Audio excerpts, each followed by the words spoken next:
This is the May 7th meeting of the Historic Preservation Commission. We'd ask that you please turn your cell phones and pagers off, and if you need to use your phone, please step outside. Paula, will you call the roll? Patrick Gaines. Present. Alan Brown. Present. Jennifer Bourne. Present. Heather Clemmer. Present. Neela Crink-Clements. George Massey. Present. Jeffrey Parks. Present. Ann Zachritz. You have a quorum. Thank you. The meeting process, the director will announce and discuss the first case. Commissioners will discuss the cases. We'll take comments from the applicant and comments from the audience. We would ask that you please keep your remarks to 5 minutes to allow us to get through the process.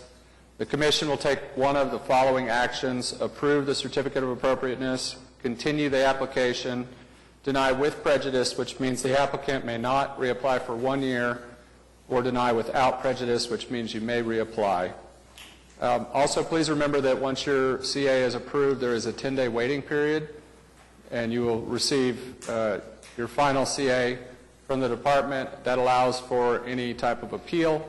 If you are denied, you are allowed to appeal to the Board of Adjustment, and the administrator can help you with that.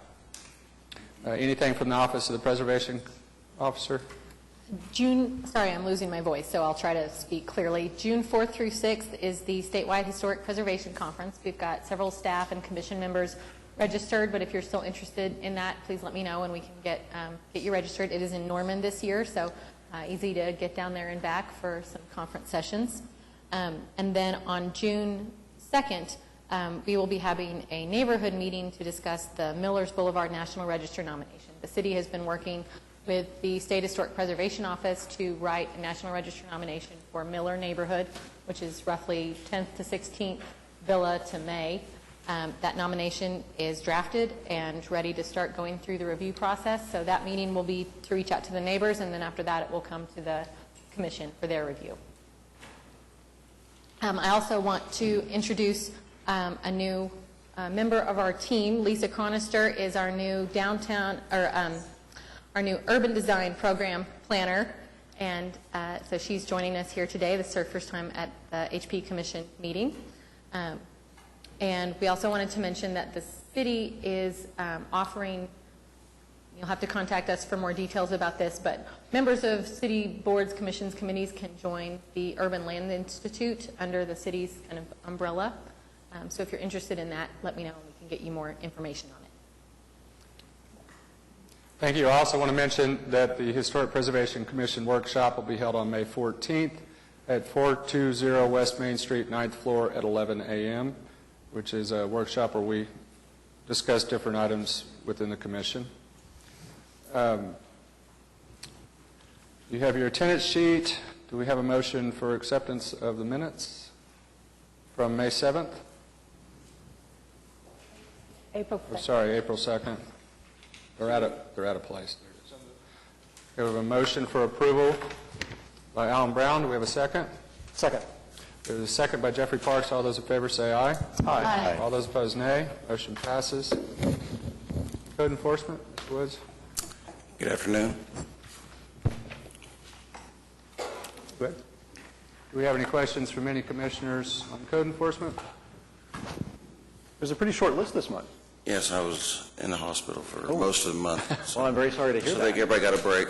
Wow. But next month is going to be really long. I was going to say I thought everybody was being good. No. Well, if you're up to it and feeling better, if I could ask you to drive down the 2100 block of 25th on the south side of the road, no, north side of the road. It's probably about 5 houses in. He doesn't have a CA, but he removed the windows one at a time. Yeah. And was replacing them up. And the gentleman who's lived there for a long time, Yeah. he did the bottom windows years ago himself. Okay. And he's doing the top ones one at a time. He had a contractor that did a house down the street on the south side, and they took them out one at a time, refurbished them, and put them back. Okay. And I went there and I posted him but he was okay. Okay. You see Drove by something? and saw windows out, no, like, Yeah, up moment of top. panic. So, yeah, right, all right, good. He's good. That's the way we like it. Do them one at a time and not a massive windows. Yeah, that does look. You see big openings. Anything else?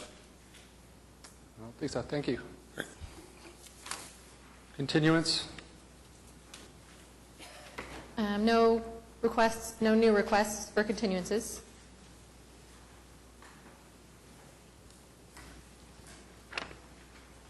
Okay. National Registry nomination?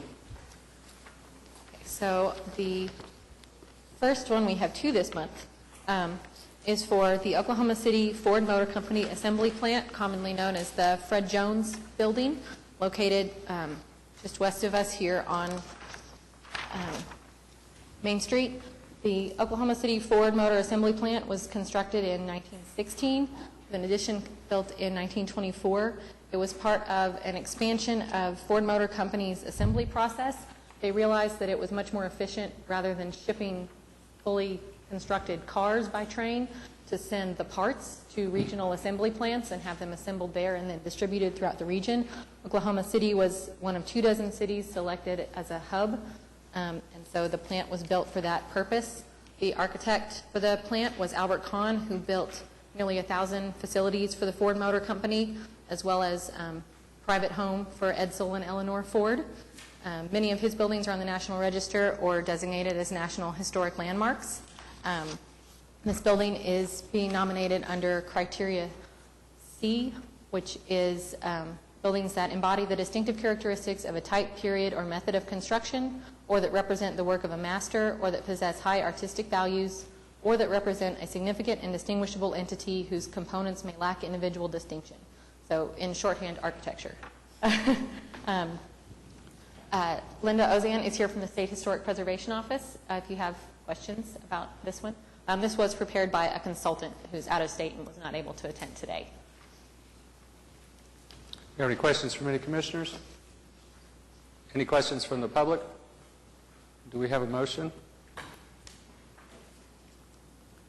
I would move to recommend the nomination of the Oklahoma City Ford Motor Company Assembly Plant to the Mayor and City Council, the Oklahoma Historic Preservation Review Committee, State Historic Preservation Officer, and the Keeper of the National Register, and adopt the resolution as provided as part of the staff report. Second. We have a motion from Jeffrey Parks. We have a second by Heather Clemmer. All those in favor say aye. Aye. All those opposed, nay. Motion passes. Didn't realize that was an Albert Kahn building. I thought that's really... Correction, second was by Jennifer.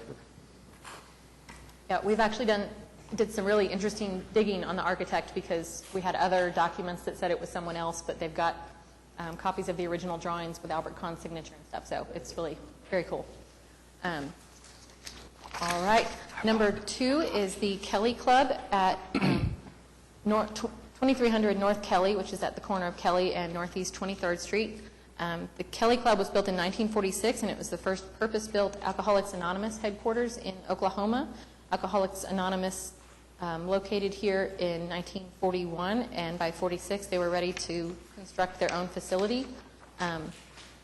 And I don't have a lot of detail on the description of that nomination, but it's the development of that institution is a very important part of the city and the state's history, and the building remains very highly intact architecturally. Linda Ozan, Kelly Club, Linda Ozan, did prepare the nomination for this property, so if you have any questions, you can answer those. Oh, I was going to say this one is nominated under Criteria A, which is buildings that are associated with events that have made a significant contribution to the broad patterns of our history. Are there any questions from any commissioners? Any questions from the public? Do we have a motion?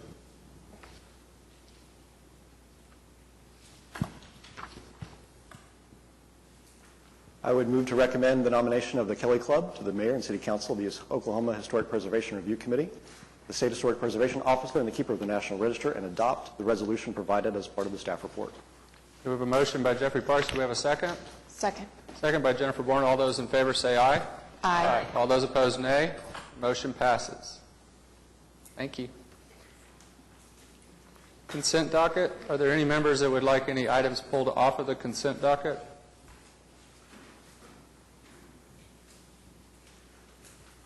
Anybody from the public have any comments on the consent docket? Do we have a motion for approval of the consent docket? So moved. We have a motion for approval of the consent docket by Alan Brown. Do we have a second? Second. Second by Heather Clemmer. All those in favor say aye. Aye. All those opposed, nay. Motion passes. If you're here for one of the two items for HPCA 14-00060 or 61, you're free to leave. Thank you. Cases for individual consideration.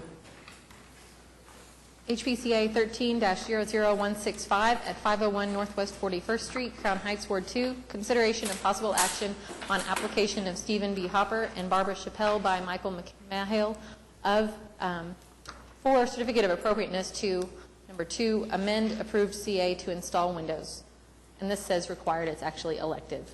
The Commission saw this application several months ago to install windows in what was formerly a porch but has long been enclosed, and approved the application with the modification that the windows have no munchins and be more simple and open. There was a concern about the type of the munchins, simulated divided light versus true divided light, as well as the idea of keeping the openings of what was a historic porch more open and not replicating historic windows from the other part of the house. The applicant has come around and decided they really would rather not do that, and so they're back before us with an application very similar to what we saw the first time, as well as some additional information about the windows they're proposing. Hi, can you please Hey, state how your are name you and doing? address for the record? I'm sorry, excuse me. State your name and address for the record, please. I'm Michael McMahill, 905 Northwest 37th. Thank you.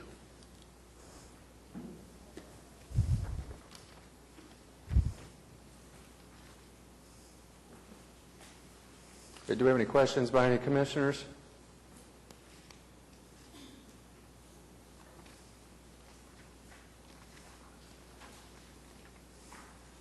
Okay, so what are the changes that you're looking, if you'll explain to us?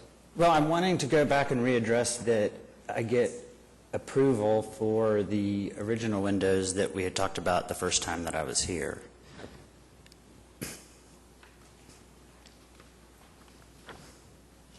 These ones. Yes, sir. Okay.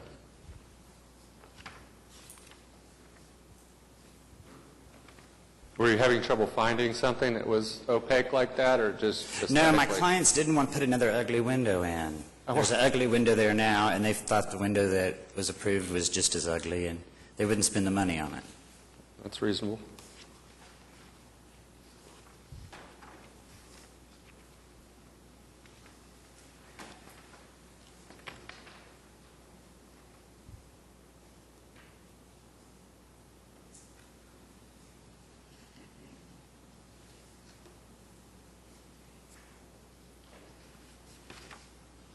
But this was, in fact, originally an open porch, right, that's been enclosed with glass at some point over the course of time. And our discussion last time involved that if we replace that with windows with lots of muntins, then it would appear that that was not the case, and we would lose the fact that this was an open porch at some point. Is there anything in the guidelines that would let us do that? We have guidelines that talk about newly enclosing a porch, Yes. that encourage simple, let me find the exact language. While not encouraged, such enclosures at side and back porches not connected to a front or primary porch may be allowed. The details of such enclosures must be minimal and not obscure or detract from the historic details of the porch or building. So, obviously it's already been enclosed. If it had never been enclosed and they were applying to do that now, we would want those details to be minimal. Right, but this not being a new enclosure, I mean, it's taking on the rest of the form of the house now because it's been there for a while, right? Yes, although right now it's very obvious that it's not, that it's more recently enclosed, that that's a modern window, modern in relative terms, whereas I think the concern before was that if you put in a window that exactly replicates all the others in the house, then it takes away that sense of, okay, this was historically a porch, which we generally try to keep. Right, because right now it's the horizontal slat glass that you can rotate in and out and Correct. in a That is what's there now. right. And I don't deny that some sort of, if it were all kind of enclosed in a highly delineated fashion, looks kind of like a nice little conservatory on the end of the house or something, that would be great, but that's not the historic condition. So I struggle with being able to go outside the guidelines just because it might look nice. I don't understand how it's outside the guidelines. By no means am I being difficult. I just don't understand that. That was not the issue before that when I was here. The issue before when I was here is that I wanted to use the integral divided light, and you wanted me not to use the integral divided light. That was what the issue was, and that's why we end up coming to terms with the window that you okayed. Well, I mean, that's fooling no one that there's not a window there. The argument that we're making today, to me, it doesn't hold up because the window that you approved does look like a window. I mean, there's no way around it. It's not a plate glass window that you approved. It's a casement window with a transom.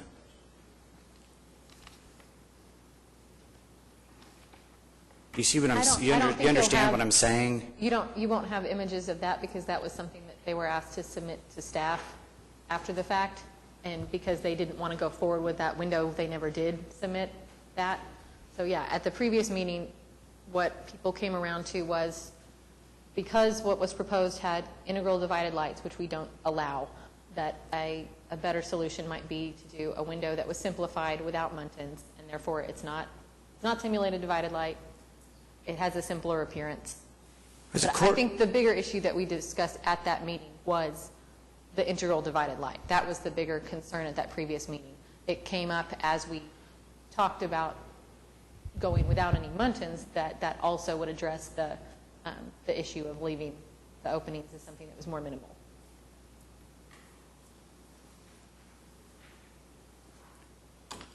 There appears to be additional information attached to this that doesn't relate to this case. Well, it kind of does, because after you told me that I couldn't install those windows, those windows were installed at 301 Northwest 18th with a certificate of appropriateness from the same board. Okay. So it's the same windows. The exact same windows I'm wanting to put in this house were installed at that house in the same location. Okay. That's Chuck Wiggins' house when he took out the casement windows and put in the divided light. Right, and the issue there was the width of the muntins being similar to the existing. It wasn't a case of taking out these, full pane windows. It was a different situation. No, that was our situation. The last meeting was the size of the muntins. Well, I think the issue here was muntins or a simple appearance. That's the issue that we're talking about, correct? Yeah. But you're saying the way the windows, the single pane to you doesn't represent a simple appearance. A minimal appearance. Is that what it says, Eddie? Well, the No, slatted I mean, glass it's is not still minimal. just as divided up as almost something with muttons. So that argument to me, I'm not arguing with you. I mean, it just is not, if it was a plate glass window that you approved, I would understand exactly what you're saying, but Well, what you have right now is just a single section of window with a half circle, an arch went on top, two pieces. If you had divided lights, you'd have. well, that's on the side. If it was on the north or the south elevation, it would be divided up into 4 different sections. Let me look at the other picture. Sorry. There'd be a transom, and then there'd be 3 window sections underneath it. You're right. It's different on the other side. And so I understand what you're saying, and I think it is obvious that it's a window. So I don't understand that window being okay and this other window not being okay, because it's obviously both windows. And then until today, I'm kind of in shock that that's the issue, because that's not what I left with here last time. Last time when I left, I assumed that the reason that it was not voted through is because of the integral divided light.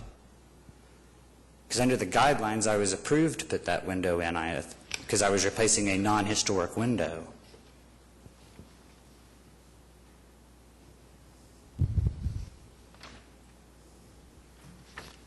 You remember what the finding was last time? Is it in here?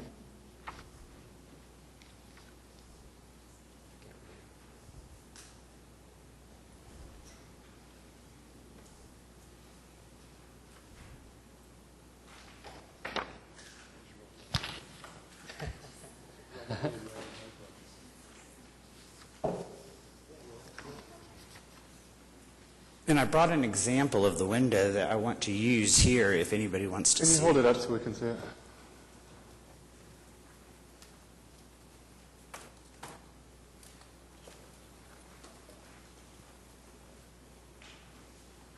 That's the window there. Top part. Yes.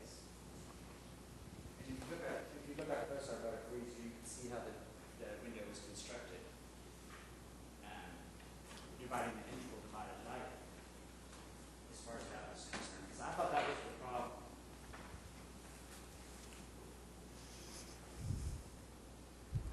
Well, I think that originally that was the problem. There was a problem with it being divided. We got off onto the integral divided light, but then the result was going back to a non-obtrusive window. So I think there was a discussion of that at first, but then the issue of having it divided or open became the issue in the end,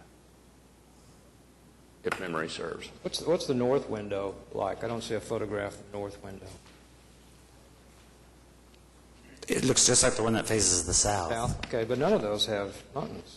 I see. You seen muntins? No, none of them do Okay, have that's what buttons. They have that. They have But that. I was confused by these other photos. So the ones that are there right now have no muntins. No. So we're recommending you replace them with the same, basically, and not replicating the historic windows that never existed in those openings. That's what we're recommending. Right? And keeping with the minimal provision of the guidelines. So the staff report before, because the idea of not having muntins was not brought up until at the meeting. So the staff report from that previous application doesn't talk about that option at all. They had previously proposed wood windows that had a true divided light and an aluminum-clad window with an integral divided light. Is that correct? Yes. And with the applicant's preference being the aluminum-clad with the integral divided light. So the staff report had findings giving preference to the wood windows and saying that the fact that the muntins would have to be thicker and chunkier would provide some differentiation, and it would meet the guidelines for replacement windows. And then findings that the aluminum clad with integral divided light didn't meet the guidelines, and that because we're not replicating a historic window, it wasn't necessary to use the integral divided light to get the really skinny muntins. That we're not exactly replicating a window, so we don't need to go to that length. The approval just referenced the findings in the staff report, so it didn't actually go into detail about the issue with the transparency. I think that was just kind of a Yeah, because I mean, last time I was. of, oh, well, while doing this, we're also accomplishing that. It was come to you as a solution to address the What does transparency mean? Are you talking about transparency? Not obstructed by muntins. the minimalness. Oh, what we wanna call it, minimalness. the lack of muntins. So you're, okay, now I'm totally confused. I know, but I don't understand the staff report. You did not review the idea of not having divided lights. Right. That was brought up at the meeting as kind of a compromise to allow them to do an aluminum-clad wood window, that if they had no muntins, then there wouldn't be the issue of it being a simulated divided light. But the applicant is correct, and that part of that discussion from the report was the two versions of the divided light. Yep. Okay. So you are correct in that. So Katie, the guidelines were, because it was a porch, that's why we want to have, you're thinking the more openness and not muntins? Yes, and that's certainly something that's interpretive and subjective. I mean, like I said, it's already enclosed, so it's not like we're enclosing a porch that hasn't been enclosed. We tend to, when we're doing something that's changing the nature of the house, we want it to be differentiated in some way so that somebody looking at it can tell that that was not originally part of the historic house. Now, whether doing that with an aluminum-clad wood window that has simulated divided lights is differentiation, and that looks modern, and the commission thinks that's a good way to do that, or whether we think a more simplified window that doesn't have muntins is the best way to do that and to meet that minimal requirement. I think that's for the commission to determine. So these windows that they have proposed are not going to replicate the others, or are they? They are designed to approximate the historic windows on the rest of the house, but they are simulated divided light. Okay, so that is one differentiation. And they're clad. And they're aluminum clad, yeah. Okay.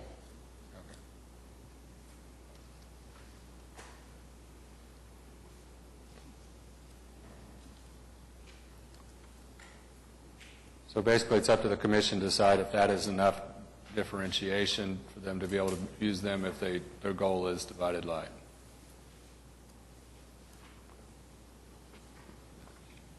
Because last time that I was here, you were going to let me have the Muttons as long as it was an all-wood window and it had true divided light. And then I said that we wanted to do the clad exterior, and it was only available in the semi-divided light. But according to the guidelines, since I was replacing a non-historic window, I was allowed to put in a clad exterior window. With non-true divided light. I could, Right. with your approval. And that's what I'm seeking. I understand. Okay, do we have any comments from the audience before we move forward? Okay. Further comments or questions by the commissioners? Well, we have the section on windows in here, but not the section on, I don't know what it would be, new construction, where we talk about the windows being different, since we're talking about this being a porch that's been converted into, but I can't remember what it says about windows, because, I mean, as we look at Section 3 as it stands right now, it says that muttons cannot be surface applied, that those are not appropriate and shall not be used. But we're talking about this as being different from the rest of the house because it's a later construction. Well, it's not really later construction. It's original to the house. It just used to be completely open. It just used to be an open porch. And at some time, somebody made it into a room and filled in the archways with windows. As far as the guidelines on windows in new construction and additions, aluminum clad wood windows with integral divided lights are allowed in new construction and in additions to historic buildings. And integral is what he's proposed, where it's an exterior muntin, a spacer, and then interior muntin. Yeah, the window that I'm proposing, it does not have an applicable mutton. I mean, there's no way for me to change the window.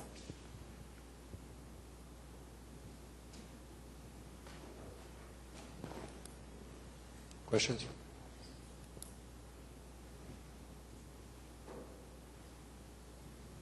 I don't honestly remember the end of the discussion at the last time, but it seems to me it's better to have a clear opening as much as possible to keep it towards the original look of the house. I would agree. I think we talked also about differentiation, and that was sort of, if I remember, it's been some time back, but we talked about differentiation in muntin width as being a way to help distinguish, hey, this was not always an enclosed room of the house. I struggle with allowing him to infill with the window he's proposed at that location, though. I wonder, since we don't have documentation of what it would look like without the muntins, if that would be helpful to actually see that. Because I know the applicant's concern is that it's not going to look good. It's not going to look good, and it's still going to be an obvious obstruction of an open porch. Well, Jeffrey, I think that was part of the conversation, but according to the record, that wasn't actually the debate. The debate was the other side, that we debated between what type of muttons to allow. And I think that was the end result. So I don't know that we left it. I don't think we left it at the last meeting of it. It has to be. That it has to be open? No, I don't remember leaving it that way either, but like I said, it's been some time ago. We talked about a lot of things. We talked about a lot of different muntin widths and what's appropriate. But I remember the discussion that the narrower muntin was trying to replicate the existing historic house, and that was not something that we liked. That's the way I remember. See, I didn't take it that that was not something that you liked. I took it that you wanted it to be true divided light, and I couldn't get a true divided light with a thinner mutton. And then I didn't want the window to be all mutton. Just like you, I don't want to look at a bunch of mutton either. I'm trying to get the skinniest one I can get so you don't, the whole window's not mutton. Right, so we'll have a skinnier mutton, but the differentiation will be that it won't be true divided light. So,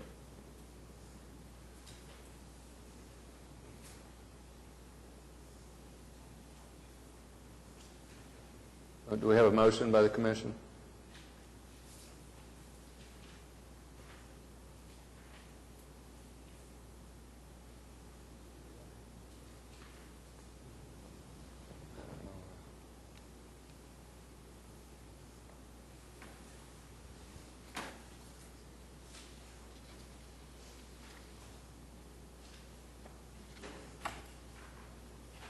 Well, I think that what I'm hearing up here is that Commission, the choice is not between the size of the muttons because they weren't existing originally. We're not trying to replicate or match the existing that were never there. So I think, if I'm right, hearing it right, the Commission would like to see the previous recommendation be carried out, which was no muttons. Is that right? No divided light. Single. That was not the previous recommendation. What was it? I thought That was not the previous recommendation in the end, though. Is that right? So I don't understand what you said. What was approved was that they be installed without muttons. That's what I meant. All right. Very good. That's what I meant. Okay. Good. But it was without muttons for a completely different reason than you're using today. We keep coming around to that. I don't understand. What was the other reason? The other reason is because it was not true divided light. You were going to let me have all wood, true divided light with muttons. I could have walked out of here last time with that window. I don't remember that. So, is that what we talked about? Does anybody remember? Is that not in the minutes? That was one of, I think, staff's recommendations, was to approve the wood and to deny the aluminum clad. We don't have full minutes that are like a word for word. I'm sure that if we go transcription. back in the minutes, that would show up in the minutes. We can Well, I don't certainly know look back why at the. we would not have. Yeah. That's what I'm saying. This whole thing about this mutton is a complete surprise to me today. I'm in shock over it. I was not prepared to even talk about the issue of having muttons or no muttons. Well, I mean, we can, I know you may not want to do this, we could continue it until next time so we can review the minutes. We can get a copy of the recording and review the recording, the video recording. You can have access to them as well. And perhaps since the big concern from the applicant is that they don't like how it's going to look without the muttons. It's going to look bad. Well, but we have nothing that shows us that.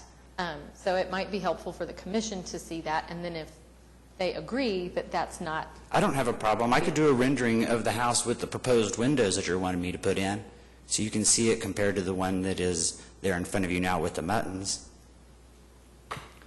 Sure. That'd be great. Why don't we do a continuance, allow us to review the minutes from the last one, and you can bring the new rendering. Can you Sure. do that? Yeah.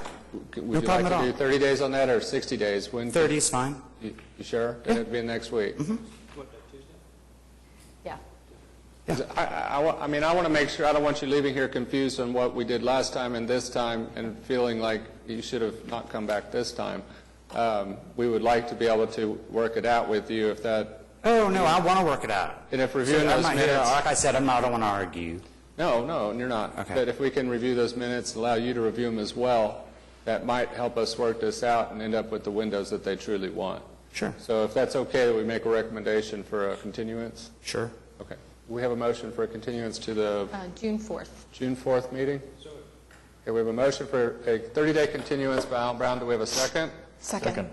We have a second by George Massey. All those in favor say aye. Aye. All those opposed, nay. We appreciate your help with that, and get that information into her, and we'll move back for next month. I appreciate it. Thank you, sir. HPCA 14-00015 at 124 Northwest 15th Street, Heritage Hills East, Ward 6. Consideration and possible action on application of Larry Neighbors for certificate of appropriateness to construct pool house elective. This application is on its last continuance, and they actually The applicant is not happy with the design, neither has been the commission, so they would like to just be denied at this point, and they'll come back with a new application. They're still working on revising the plans. Do they have to be denied or just let it lapse? We have to take some kind of action, don't we? We have an application.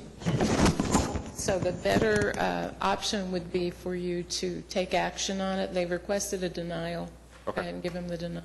So we can deny without prejudice, and then they can come back in at any time and reapply. Okay, do we have a motion for a denial without prejudice? I move we deny HPCA 14-0015, item 1, to construct a pool house without prejudice. We have a motion from Alan Brown for deny without prejudice. Do we have a second?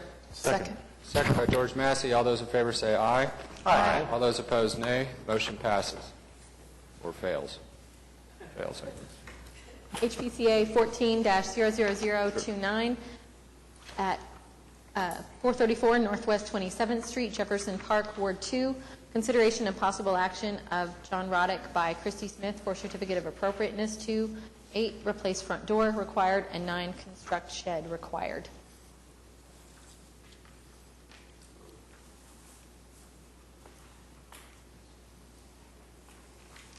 And this item was before the commission, I believe, 2 months ago, and was continued with similar recommendations that issues with the shed and with the proposed front door were not appropriate and didn't meet the guidelines and needed to be revised. I understand the door. Can you please my say your- name's John Roddick. I live at the address there, 434 Northwest 27th Street. Thank you. I wasn't aware of the, when I bought it, that it was in the historic district, so I figured that out quickly. And so I don't have any issue really with the door itself, and I understand it's got to be a wood door, so I understand that. I have more questions with the shed because I've kind of gone through the planning part of it, and I just haven't been become very clear as far as to what exactly you're looking for. And then I've gotten, different information regarding the roof, regarding, just the shape of the roof. I understand the siding. When it says you can actually have a sloped roof, but then I've been told that you can't have a sloped roof. But then in the neighborhood, as I walk through it, I'd say 30 to 40% of the garages and sheds are just a simple sloped roof. So those are kind of the questions that I have. And In this neighborhood, you mean? in Jefferson Park, yes. I mean, right behind our property line, there's a apartment complex with a 3-car garage, just cinder block, sloped roof. Across the street, 3-car garage, sloped roof. Other sheds are just all in the area. I mean, this seems to be more the norm than the exception. Okay, well, let's take these one at a time, and we'll take care of the door, and then we'll talk about the shed.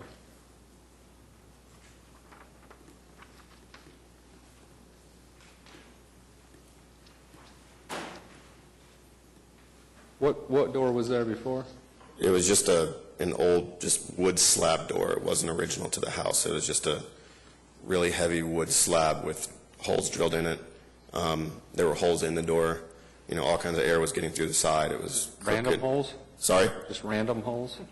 Well, they were, it looked like they were for doorknobs at one time, but then they weren't covered. The house was abandoned for 4 or 5 years, so, I'm not sure what or why anything was done. Everything that's been done to the property probably since it's been built has not been done very well, and so there are issues with it.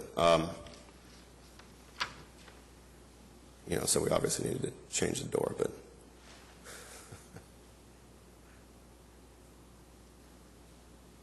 But we don't have a submission for a different door other than what's been installed. Right, I understand that. That's why I stated before I don't really have an issue with having to change it. I just want to get the door right so I can finish the front of the house. Don't need any more comments from us or anything? No, correction on that. it's That's pretty clear. Yeah. We continue that? Yeah, we can administratively approve replacement of a front door, particularly when there's not a historic door there to match. So we could continue that one to the July 2nd meeting, just to give plenty of time to work with staff and get it approved. We can approve it much quicker than July 2nd, but Okay. that way you've got plenty of time to get that done. Administrative approval doesn't have to come back. Right, no, I got a bunch of that I understand that process. I just need to submit what door I'm going to put there. So do we have a motion for a continuance for item number 8 to the July 2nd meeting? I'll make a motion to continue to the July 8th meeting. Second. HPCA 14-00029, number 8, replace the front door. Okay, we have a motion on item number 8 for a continuance to July 2nd by Heather Clemmer. Do we have a second? Second. Second by Jennifer Bourne. All those in favor say aye. Aye. All those opposed, nay. Motion passes. Okay, now this shed.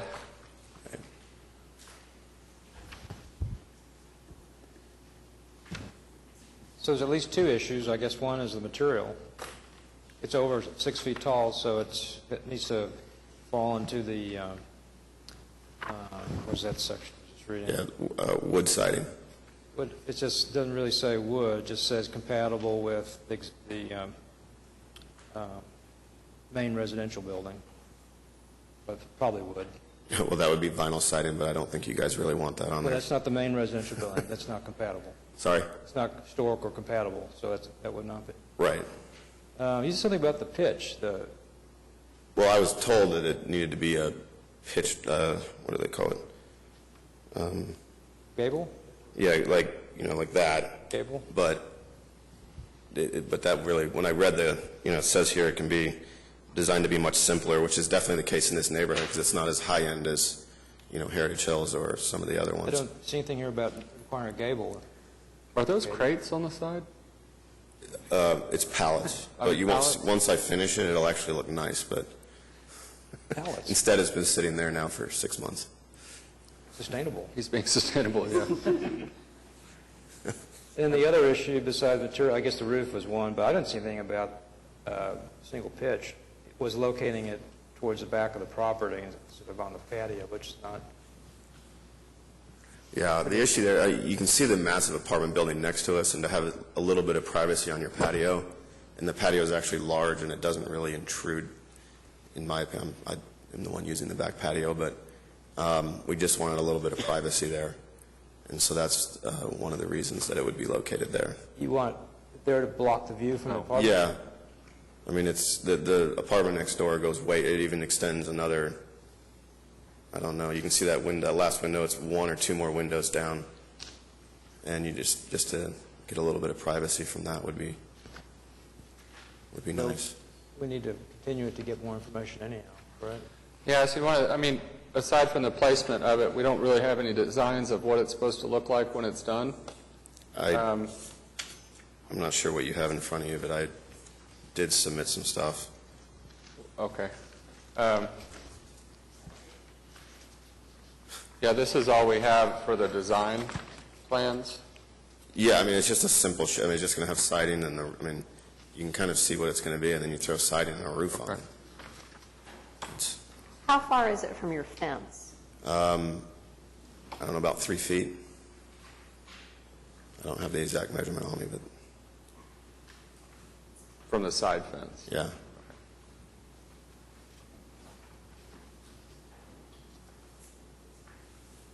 I've never heard of Plutonian siding.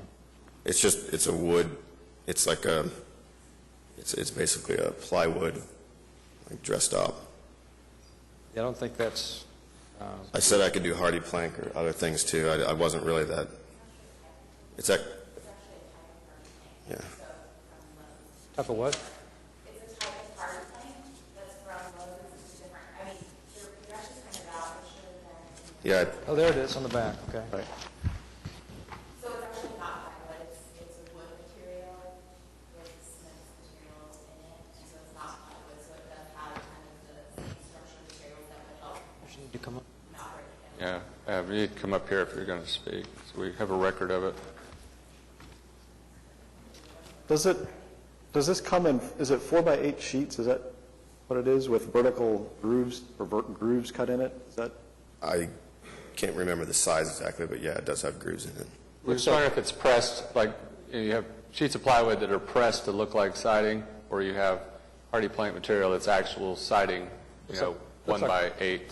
Looks like planks. It says 11-inch by 96-inch, so it looks like 8-foot Okay. planks with grooves. Yeah, I mean, all the design things should be there with it, so I mean, I'm not. Okay. What was confusing is the assembled height is basically 4 by 8, and I guess I was throwing it. It'd be nice to see a sample of that, because I'm not familiar with it.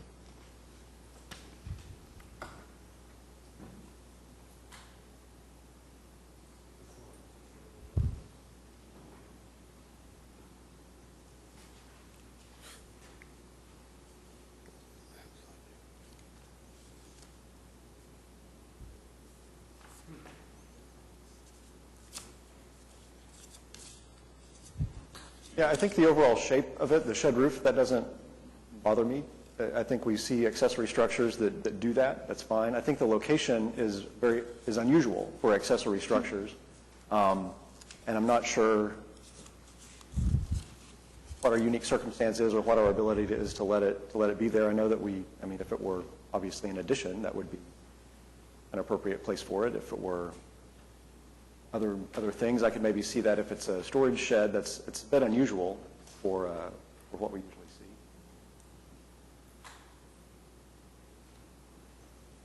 What section is it where it talks about the placement of the out structure? 4.5, accessory buildings. Appearance and location of new accessory buildings should be based on the appearance of a historic accessory building, if such existed. Use historic photographs and other documentation, such as Sanborn fire insurance maps, for guidance as to size and location of a previous accessory building on the property.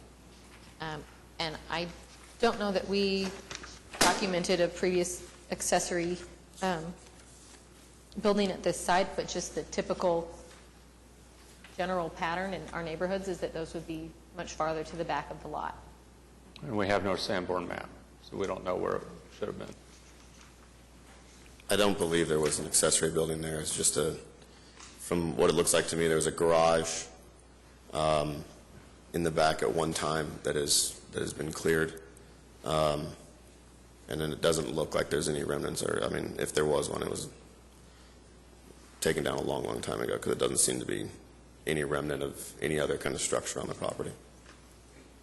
Well, the Sanborn map would show where that original structure was in relationship to the house and the property, so we could see, but... Yeah. Well, there's a driveway. It looks like it would lead to something, so I would assume that there was a garage or something like that. But having an accessory building that close to the house is Yeah. not real normal. Yeah, I'm glad you guys know it looks better.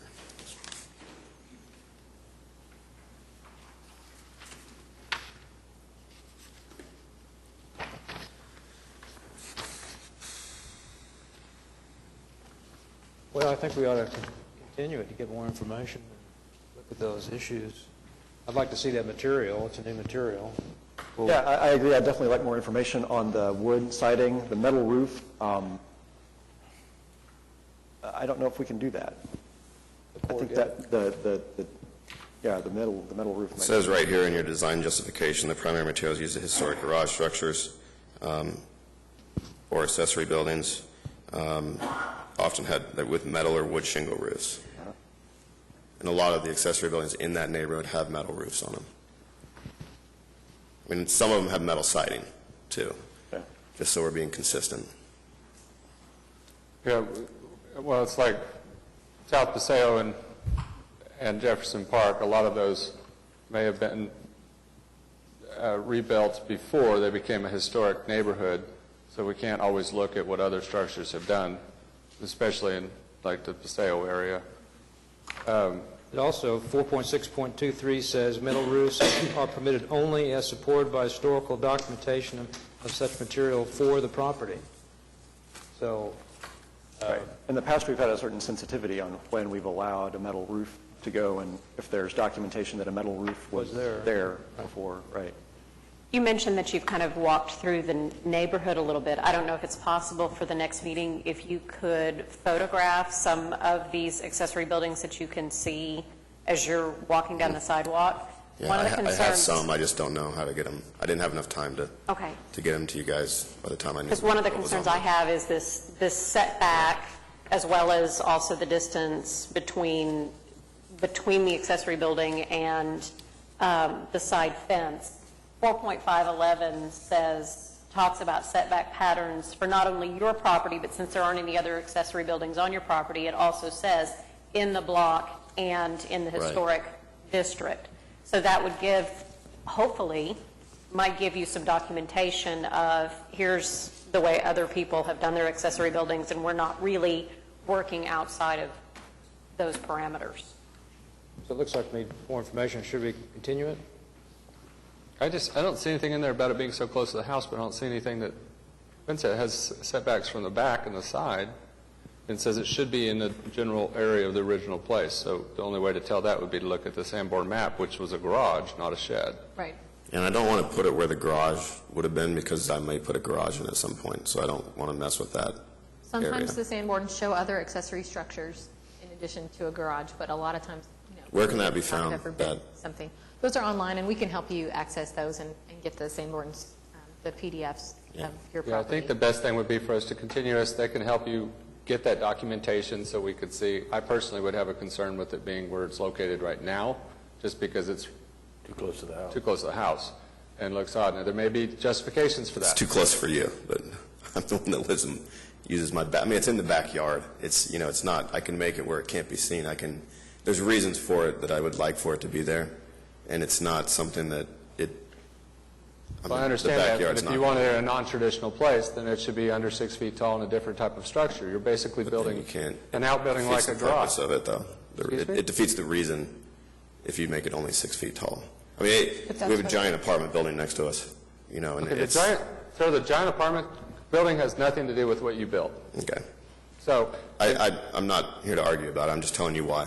okay. So, Well, we can take action on it now, or we can do a continuance if you'd like to work with staff to get more information and bring us more information so we can make a decision on it, then we'd be happy to do that. Or we can make a motion on it now. I mean, you go ahead and make a motion on it now, and then I'll if it's whatever you guys decide. If I don't like it, then I'll start from scratch again. Okay. Do we have any further questions, or do we have a motion? What did your last comment?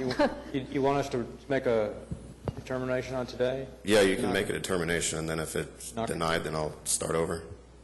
Well, I can- if you're going to start over, and if you are willing to continue to work with us on finding the solution, it would be easier for you to just do a continuance, and we can keep working with you, and then you don't have to start from scratch with a new application and pay another fee. Okay. I mean, it's my first time through the process. Whatever's the easiest at this point. Continuance would be the easiest, as you can work with That's staff fine. and try to figure it out. We probably need more than a week. July 7th. To July 7th? Sure. Well, just... July 2nd. 2nd, okay. I said 2nd. Yeah. So I move we continue HPCA-29, item 9, to the July 7th meeting. Okay, we have a motion for continuance. What? Second. Sorry. Did. Second. A motion for continuance to the July 2nd meeting by Alan Brown. We have a second by Jennifer Bourne. All those in favor say aye. Aye. All those opposed, nay. Motion passes. HPCA 14-00034 at 240 Edgemere Court, Edgemere Park, Ward 2, consideration and possible action on application of Tina Dobson by Ty Brown of Advantage Remodeling for certificate of appropriateness to 1, replace all south and east window sash elective, and 2, replace 1 south window jamb elective. Do we have anybody here on behalf of the applicant?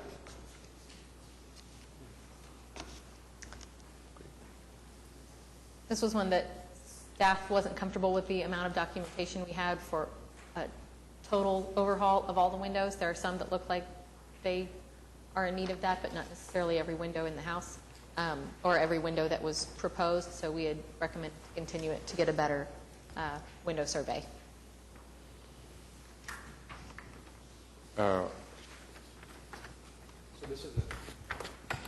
So this is a second application, revised, or?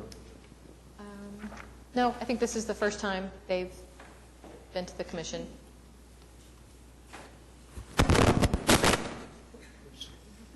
This is the first time that this application has been before the commission. Yes. Staff has been working towards attempting to get documentation from the applicant. Okay.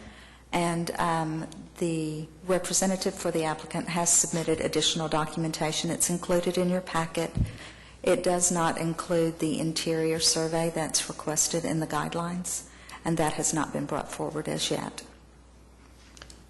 We did recommend approving item 2 to replace one window jamb that did appear to obviously be deteriorated, so they could move forward with that part of the project if we wanted to approve that today, and then we can keep working with them on the other repairs. Right, but it looked like a lot of the other windows, I mean, obviously need some work, but I agree, I'm not convinced that replacement is really the appropriate move for those at this point, but. Okay, so do we have a motion for a continuance on item number 1 to allow for that further information? Yeah, move to continue item number 1 to replace all east and south window sashes to the, do they have a preference, or do you have a preference? Do the July 2nd. Yeah, July 2nd, to the July 2nd docket. Have a motion for a continuance of item number 1 on HPCA 1434 by Jeffrey Parks. We have a second by Jennifer Bourne. All those in favor say aye. Aye. All those opposed, nay. Motion passes. Do we have a motion on item number 2?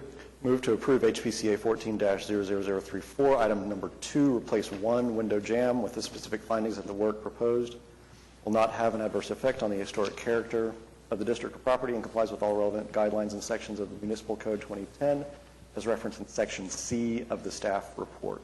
Okay, we have a motion for approval by Jeffrey Parks for 14-34, item number 2. Do we have a second? Second. Second by Jennifer Bourne. All those in favor say aye. Aye. All those opposed, nay. The motion passes. HPCA 14-00042 at 621 Northwest 39th Street, Crown Heights, Ward 2.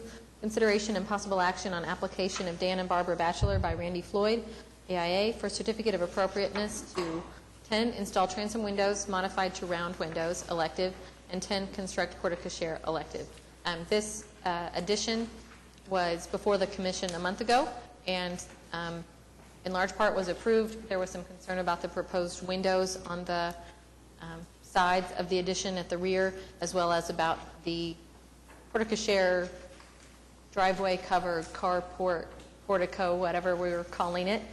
We've used some different terminology.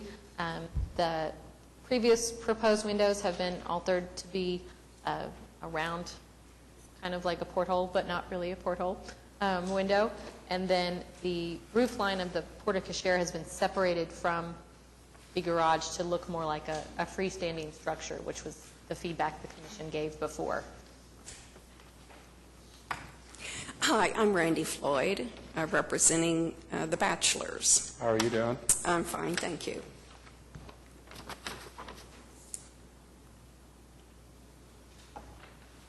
So, it'd be nice to see the previous ones because I can't remember. But, so the other ones had just a round, solid, just a single window. I'm sorry, Alan. The what? window, the previous was just a single pane. The previous was a horizontal strip of A windows. strip. It was Okay, very that's right, high. that's Right, on the it wall. matched the other transom windows on the house. That's right.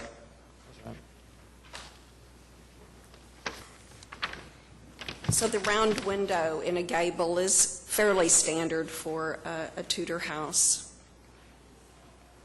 This is a bathroom, and so we didn't really have anywhere to put side windows. And in fact, if you wanted, it could have no window. I mean, but I like it with the window, actually. Right, the client wanted the light. Yeah. no, And I do think it helps break that facade up. Right. So how did you change the carport? Okay, originally the carport connected to the sweeping roof of the garage overhang.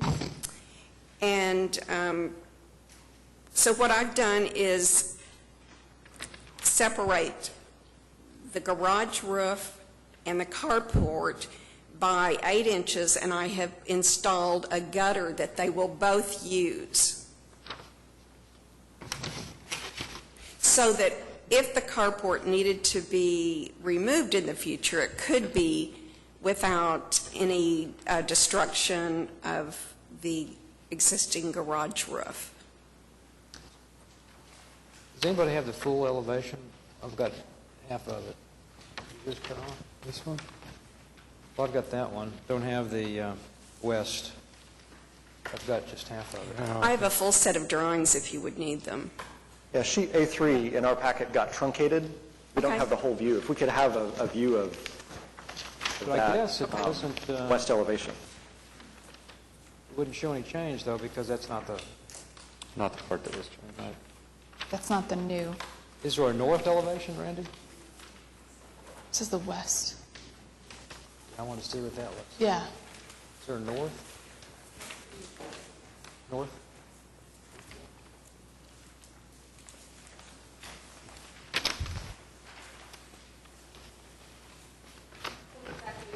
North, are you is there a looking north for? elevation? That would show that condition that we were talking about.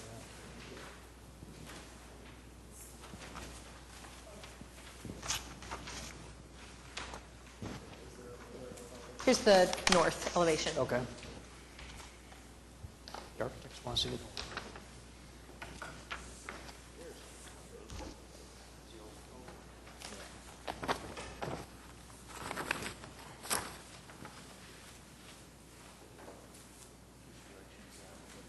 North. So Randy, this is the old one, right? The old elevation? No. No, that is Okay. actually the north elevation. So right here, you've got... That's the existing house. Okay, and the new gutter is right here somewhere?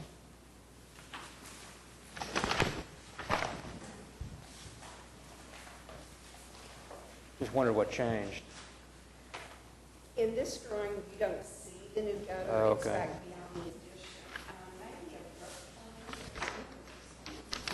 We have this one. The very back page of Yeah, the that. staff report has the roof plan, and that shows the structure and the gutter. Well, the gutter is called out. Yeah. But the O'Shea is making it pretty dark. Yeah, let's, Try the floor plan. Is that that roof? yep. Here. Just wondered if it's separated, though, visually from the elevation. Was there a gap between the... There's a gap. This was not in your packet.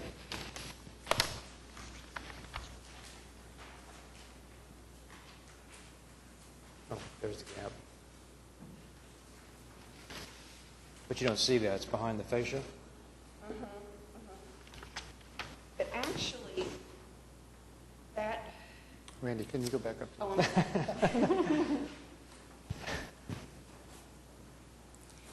actually, the roof of the garage is not as wide as the porte-cochere is.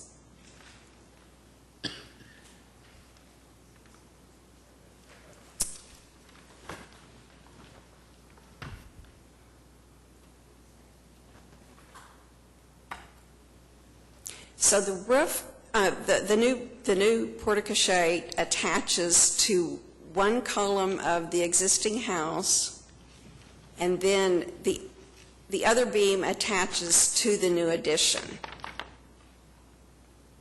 So we don't have any columns up next to the house.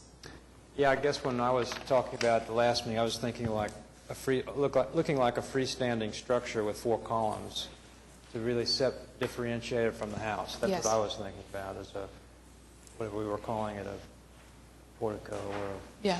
Right. Well, what we talked about was the difficulty of getting 2 columns close to the house, because it really gets in the way of egress out of the house, and it impedes being able to park under there.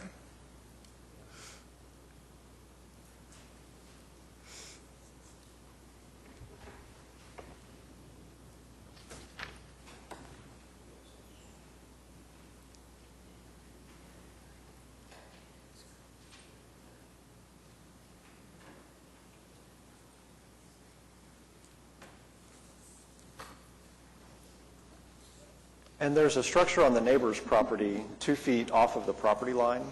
Is that their, I'm looking at, That's correct. That's their garage. That's their It's in the garage. photograph. Yeah, okay. You can see that white building. right, and there's the little wing wall of the trash screen, and this is a shared drive with the neighbor, right? It is, Yeah. yes.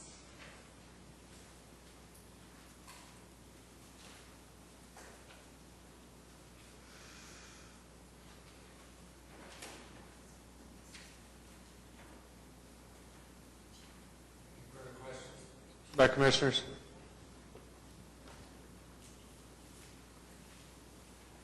Comments from the audience?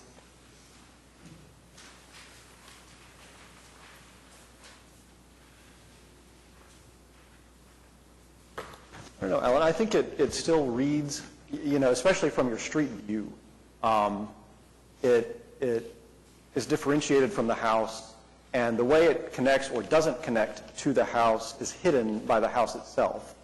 In other words, it's tucked around the corner from the public right-of-way. So whether or not it actually touches the house or doesn't at that point, I don't know that I see that as critical. It is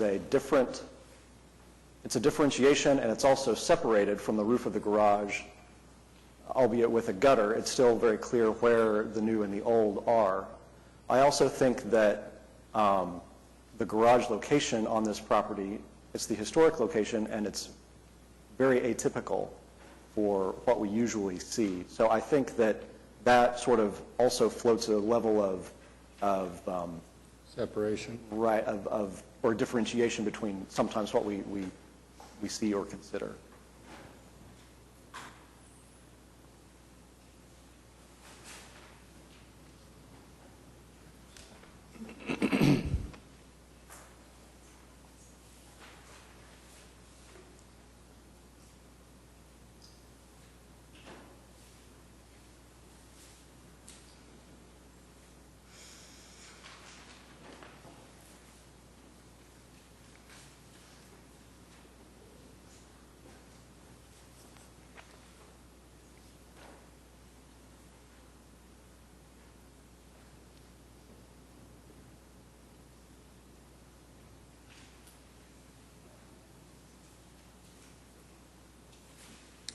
Do we have a motion?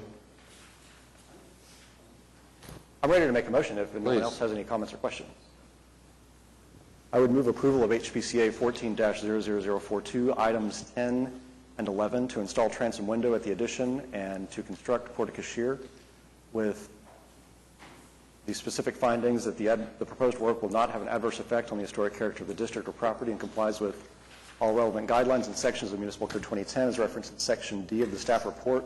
I would add a fourth finding that the historic garage location at this property is atypical from historic development patterns with detached garages at, if I can read my writing. Historic garage location at this property is atypical from historic development patterns for detached garages in the district.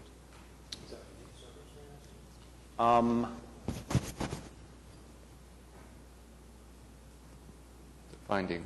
Say finding. We have a motion for approval of items 10 and 11 of HPCA 14-42 by Jeffrey Parks. Do we have a second? Second. We have a second by George Massey. All those in favor say aye. Aye. All those opposed, nay. Nay. Motion passes. Thank you. Thank you.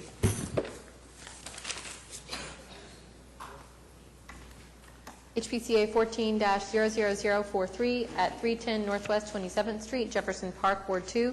Consideration and possible action on application of Jimmy Green for certificate of appropriateness to, now this actually says number 3, demolish garage and addition required. That was actually approved at the last meeting, so you can strike that. And then number 7, replace windows, elective, and number 8, add front porch, elective. And they've actually withdrawn the addition of the front porch as well. So today we're really only considering the replacement of the windows and enclosure of the back portion of the structure.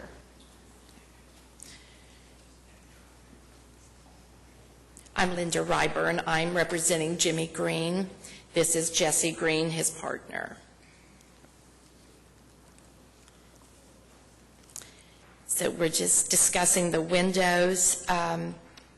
he is, and we've provided the pictures last time, you wanted the brick removed so you could tell, where how large the windows were, which he did, which is indicates in the windows or in the pictures that you have. He will, and he's replacing them with he's having all wood windows built. Window number 9, 10, and 11 is in the newly enclosed back section of the house. He's asking for those windows to remain 36 by 36, though they will be wood, since we don't have any indication how large those windows were.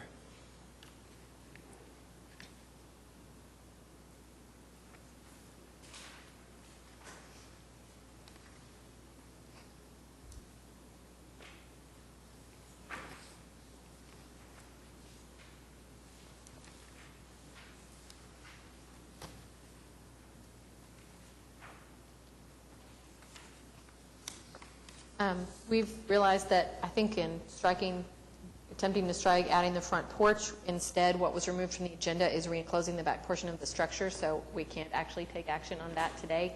But it's been approved to re-brick the entire structure, and if we approve replacing all the windows, then that accomplishes almost all of that.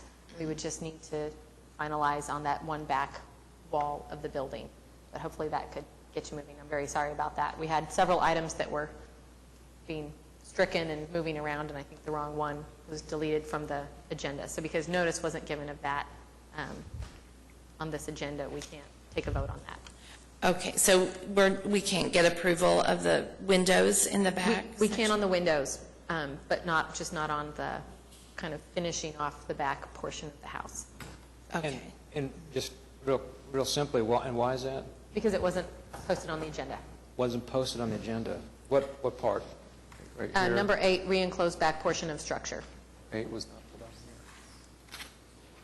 on here. Okay, I see. I'm with you. So do we need to do a continuous, what do we do on 8 since it wasn't posted on the agenda? Nothing? So on 8, we just take no action. Okay. And we'll just come back. All right, so item number 7, I'll replace the windows. Okay, I'm kind of confused here. I thought that number 8 was add front porch.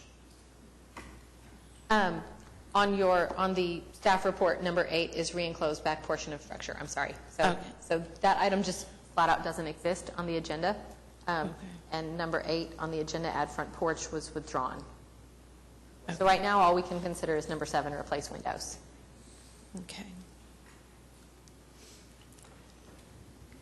Okay, well, maybe I don't. The back siding is going to be wood. Or do we just have to wait till? We just have to wait. I don't think that we had anything that said it was going to be wood. I think we thought it was going to be brick all the way around. But I will get with you after this meeting or first thing tomorrow to clear up what all that means. It will be brick all the way around.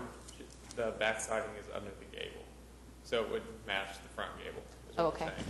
So it's So to replicate that, just in the back? it'll look exactly the same. Yeah, it'll as the front. It's just that the siding's just the gable. Okay. So We can't rule on that. Determine that today. We're just doing the windows, right? Yes. And it may actually be that when we piece out the other items that have been approved, the windows and the brick, all that's left at the back may be minimal enough that we can administratively approve it once the rest of it's all done. But I will call you tomorrow to straighten that out. I apologize for that. Okay. Are we okay to brick that back portion now? Because obviously you brick a circle around the house, so we're okay to start on that. Okay. I think that's what she's saying. She needs to look and figure out tomorrow. We'll take a look at that. Okay. All right. Do you have, Katie, do you have Jeff? His calls are being forwarded to my number. So. All right. Okay, so back to the windows. So, yeah, they removed all the brick and were able to document the historic window openings, which seem to be much more in keeping with the proportions that we usually see, and have proposed brick sills, which some of the previous windows had brick sills, some had cast stone. There was a wide assortment of different details. So they're putting them back towards the original size, and they're using the wood windows now? Yes. Okay. The only ones that, the windows on the front of the house are in what is an enclosed porch, and they, so those were originally not windows, and they'd like to retain those in those same proportions, even though they're a little bit different from the rest of the house because of the structure and the interior finishings that are underneath those windows. And I think that kind of helps with illustrating that it is an enclosed porch, that they have a more modern proportion to them. And then the windows proposed at the rear that formerly was enclosed and part of the formerly attached garage are somewhat different proportions from. So which ones are staying? So pretty much every single window is being replaced. The three, was it four on the front? No, one, two, the three on the front that are in the former porch will stay the same size. And virtually every other window is going to return to the historic proportions. Other ones in the kitchen? Right. Those are all, those three are staying, the rest are being replaced. And the sills are staying as they are, brick or cast stone, whatever? I'm sorry? The sills are staying, they're either brick or cast stone. You're not replacing? The sills will all be brick. Oh, you are going to take out the cast stone and replace it with brick, so they'll all be the same. What about the ones under the current, the existing windows to remain? On the current, I'm sorry? The sills under the existing windows to remain on the front, will they stay or will they be brick? They'll be brick because when all the brick's removed, or it is all removed. Okay, so, that's right, because you have to go back. It's all, so that it's it'll all gone, right? be Okay. consistent. I'm with you. Okay. Really appreciate all the work that you did to document all this. Really appreciate it because it means a lot for the neighborhood and for you rehabbing this place that it's now taking on the original shape. So thank you. Okay, do we have any further questions? Do we have a motion? I move we approve HBCA -43, item 7. Second. We have a motion for approval of 14-43 by Alan Brown. We have a second by Jennifer Bourne. All those in favor say aye. Aye. All those opposed, nay. Motion passes. Thank you. Thank you. HPCA 14-00054 at 322 Northwest 15th Street, Heritage Hills, Ward 6. Consideration and possible action on application of Adam de la Garza by Sam Gresham for certificate of appropriateness to 1, construct new garage, elective, 2, expand rear portion of driveway, elective. Hi, I'm Adam Landman. I'm here representing Sam. Hi.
Yeah, when I first saw just the garage itself, I thought there were some odd sorts of roof things going on, but then I understood the house that it goes with it, and it all fits together and makes sense. Yeah.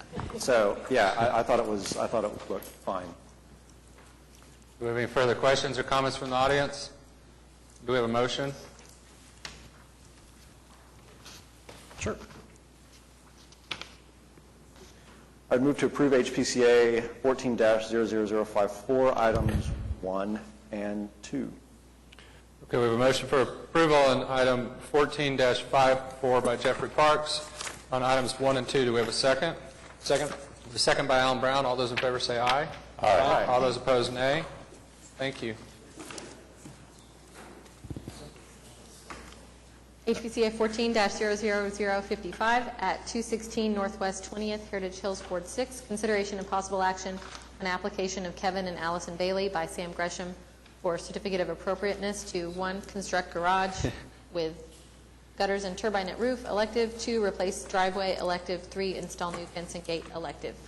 We did have some comments from the neighborhood review committee on this one, just commenting on that the footprint is large for the lot, and that it has the applicant considered a 2-story structure, because there are 2-story garages adjacent, and also noting that it appears to be a second residence with complete kitchen, which is not allowed in HP zoning, which only allows a single residence on a property. And we have discussed that somewhat with the applicant about issues with getting building permits for structures that appear to be a second dwelling unit in a zoning area that only allows a single dwelling unit. Right. We also had a call from the neighbor Yes. with some questions about the fence. Yes. And kind of the fence between the shared property. He was concerned that the depictions of the fencing on the site plan were not accurate, and I think he's spoken with the property owner. But just want to make sure we get those things He has. I think clarified. what's going on there is that the fence takes a jog, and right now we're sitting I looked at the site plan, and it looks like it's 2'5" from the property line, and so we want to move that over to 3 feet. And also, I think that back fence may be jetting over onto this property from the other property, and so I think that's something the two owners are going to resolve amongst themselves. And all the fencing is can be administratively approved. We just included it to kind of give them one nice clean CA. But if there are some questions about that, we could certainly continue that and then make sure we've got our site plan straight and do that as an administrative approval. Okay, do you want to continue the fence so you can administratively approve it? If you all are comfortable with that, I think that might be a If good we way can do an administrative approval on the fence, that's fine. I mean, it's a very small thing that we could resubmit to you. So we continue it out until July 2nd. If there's any problems, you'll still have that time frame. Yes. Okay. Any comments from the audience? Yes, I was just kind of make a comment. Please, come forward. Just state your name and address for the record, please. My name is Robert Broyles. I live at 212 Northwest 20th Street, which is immediately adjacent to the property in question to the east. We have lived there since July 1st of 1977, my wife and I, Diane, and we have owned that structure for that time. We have only 3 concerns. Actually, we welcome the Baileys to the neighborhood, and we like them a lot, and they will be very good neighbors. The 3 minor concerns I think that we have about this concerns, number 1, the location of the garage and juxtaposed to a fence that, by the way, is exactly on the property line. And in fact, there are parts of 216 and 208 that actually have impinged on our property line in both directions, so we probably have less than 50 feet wide. We want to make sure that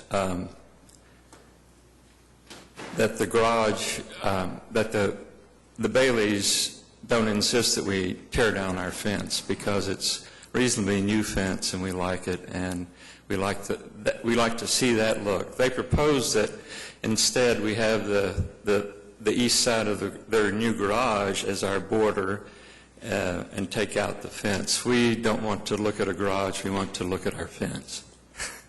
And I have these written up, and I'll leave 15 copies with you. The second item has to do with constructing the new driveway, and Mr. Bailey said that they would both like to have it at a gentler slope. So I understand that that too is against the regulations to change the slope of the driveway or the front part of the yard of a residence. But I wanted to make sure that that's not done, because if that's done, then it will require us to put in backfill and a retaining wall, which we're not prepared to do on our side. And the third item is a little vague to us, is where they wish to install an iron gate across their driveway, and that's great. But the way it is indicated in the diagram, we can't see that there's anything to attach it to on the east side. So we don't know what they plan to do about that. And if it's further south, they could possibly attach to a post that we have at the end of a chain link fence, and that would be fine. But the diagram says the gate will be 4 feet high, and the text says it'll be 6 feet high. If it's 6 feet high, it probably won't work to attach it to our post of our chain link fence. So we don't know how they actually plan to put that in there without going over onto our property to the east, and we'd like clarification on that too. And so none of these are with any malice. These are just things that aren't quite clear to us, and we'd like to see it approved, but with those stipulations. So the existing fence along the east starts where? It starts on the southeast corner of our lot, and it's not as far back as the original property, because in 1981 we granted an easement to the city of Oklahoma of 3 feet into our property for a minimal sum of $1. And I have that record if you'd like to see it. So it starts 3 feet in from the property behind us on the east property line, extends 31 feet, and at that point a chain link fence, which was there in 1977, continues out another approximately 40 to 43 feet. And so we don't know where their fence will be on that left side, and where the gate will go and how it will be attached. So that's our concern. Okay, let's let Ms. Bailey. Is there a new fence being built along the east? Hi, I'm Allison Bailey. My residence is at 216 Northwest 20th. The fence that is in question was actually installed on our property when the garage was torn down, and we have photographs of where the existing chain link fence was that connected to the side of the garage, which was originally the barrier in between the two properties. And this fence was put up on the location of the former garage. And so it is our understanding that that fence is actually on our property line, and we were planning to install the garage 3 feet from the property line. The fence is on our side of the property, and so we talked with them about how we can do that. So we have photos of the fence and the chain link fence, and the chain link fence running east and west on the property to connect with this wooden fence that is in discussion. So the existing fence is on your property? We believe that it is on our property by about 2.5 feet. Do you plan to demolish it and build a new fence? We are open to constructing a new fence, but it would be constructed on the property line, not on our side of the property. Okay, well, the drawing says existing wood fence, and it looks like it's going to remain. You don't intend that. I think on the drawings, the question was, is that fence on the property line or not on the property line? I think what Allison's getting at is that the fence was constructed actually 3 feet in from the property line right now. I understand that's one of what you're proposing to do. We can build it. We are happy to work with the neighbor to build a new fence on the property line if that's what he desires. Okay, so the fence issue, I think we've decided we're going to do a continuance on the fence issue. So we don't need to decide that, because it sounds like there's some questions that need to be determined first. Sure. So we're going to do a continuance on that and let you guys work with them on the fence thing, because we have no idea to know if it's on the property line or not. So Survey will determine that. yeah. So if that's acceptable, we'll do a continuance on the fence, let you work with staff, and they can administratively approve that. Correct? Is that acceptable to everybody? Okay. So on item number 3, can you do the gate too then, or do we need to work on that part? The fence and gate are one item, so we can just But you can do the those gate all as one okay. thing. So do we have a motion for a continuance to the July 2nd meeting for item number 3? So moved. Okay, we have a motion for continuance on 14-55, item number 3, to the July 2nd meeting by Alan Brown. Do we have a second? Second. Second by Jennifer Warren. All those in favor say aye. Aye.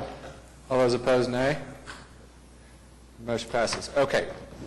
So now we can deal with the rest of the issues on item number 1, construct garage. Oh, let's take that one. Did we finish with the driveway?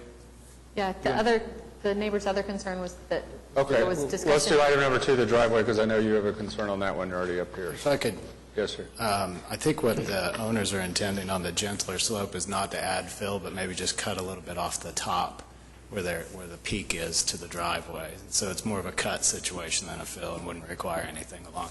There's the photograph, actually. It's that top of the driveway that they're just thinking might be slightly gentler as they come down, and they're not proposing any kind of real change to the actual slope coming down to the street.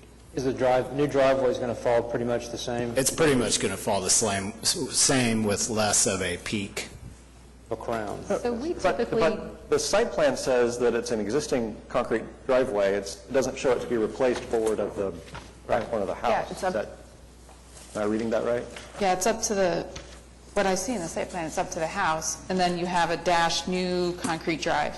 Right, there's sort of a new apron there at the garage, but... Yeah, I think what the owners are hoping to do here is actually replace the entire driveway at this point, since they're going to be repouring that back section. so, and we do have in the I'm staff sorry. report, we described replace entire driveway, but we have not received anything documenting any kind of change in grade. Our guidelines don't allow alteration to the topography of the site, so that might be another thing that needs to be continued. And if you're going to just replace it exactly in kind, that again is something that can be administratively approved. If it's something where you are going to be altering the slope, then we'll need more information on that. I think it's not an issue that they want to bring up in terms of trying to resubmit on this. I think they're intending to put back the exact same driveway.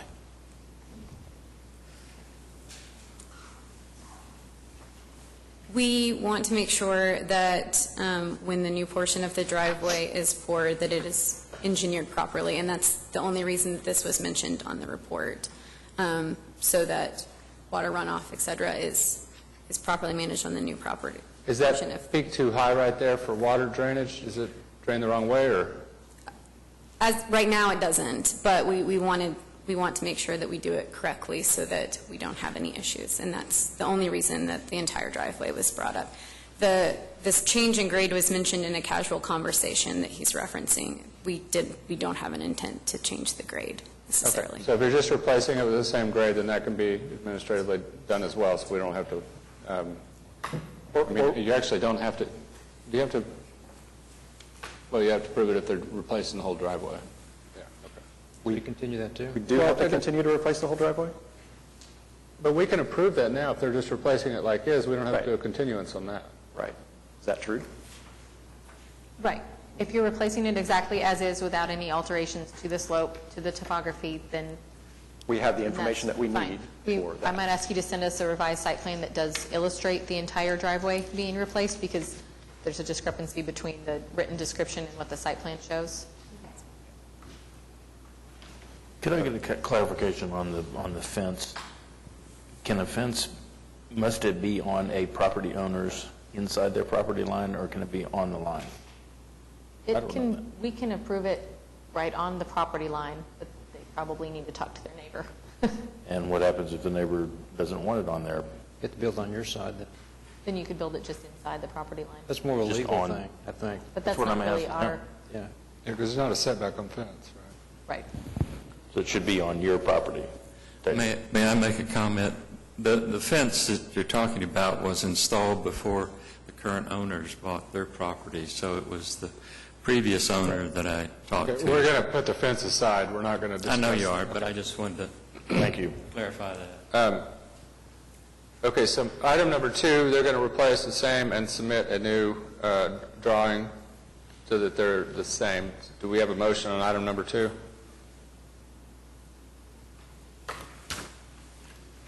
I'll move to approve HPCA 14-00055, item number 2, to replace entire driveway. Okay, we have a motion on 14-55, item number 2. Motion for approval by Jeffrey Parks. Do we have a second? Second. Second by George Massey. All those in favor say aye. Aye. Opposed, nay. Okay, now we're on to the garage.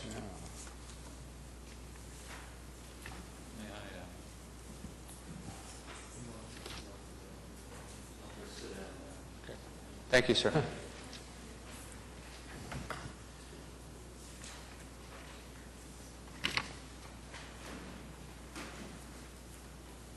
Katie, do you think that the neighborhood committee made the comment about the two-story in deference to having the kind of apartment in the back? I think their thought was that if they're needing that extra space, that maybe it would be more appropriate to do a second floor instead of taking up so much of the Land space? of the backyard.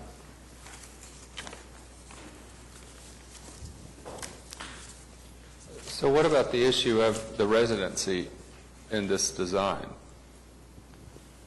So this is something that we've been coming up against quite a bit, that we don't look at the interior of a space.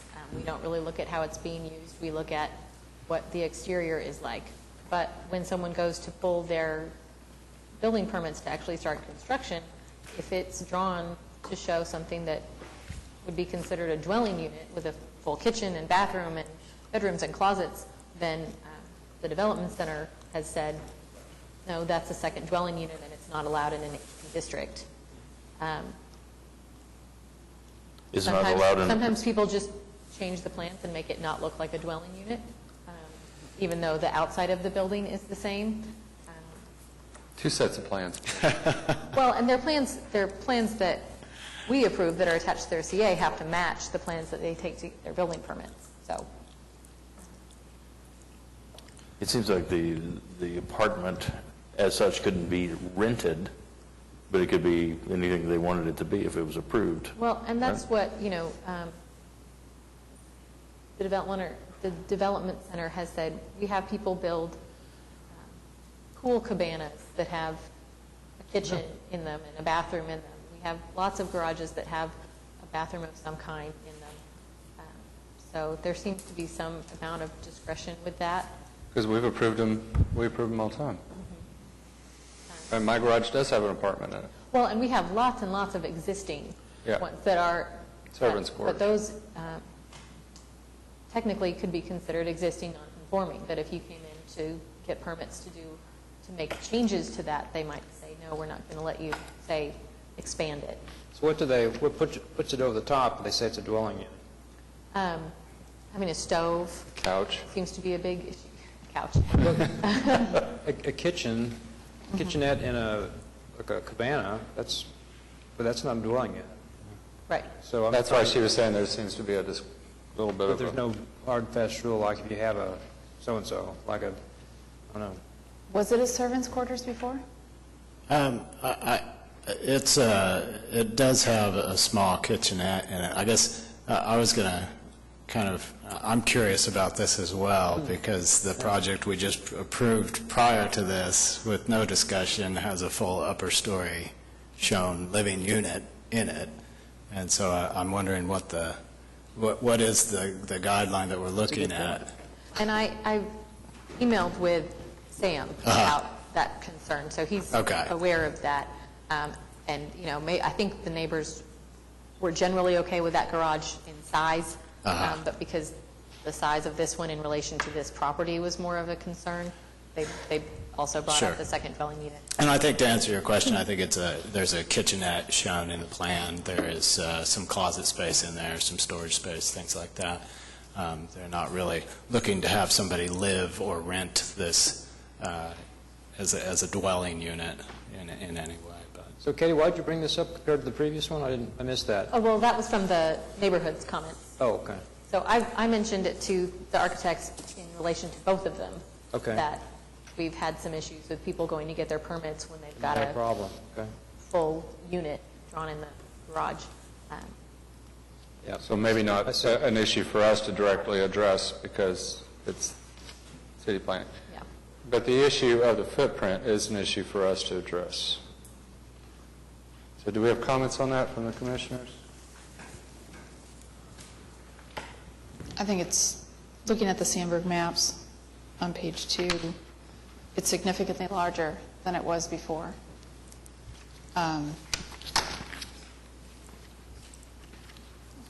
Really significant. is there a way I can hand this to you guys? I just did a quick diagram to show you the size before and the size now. I'm not disagreeing with Jennifer's observation. Just there it is.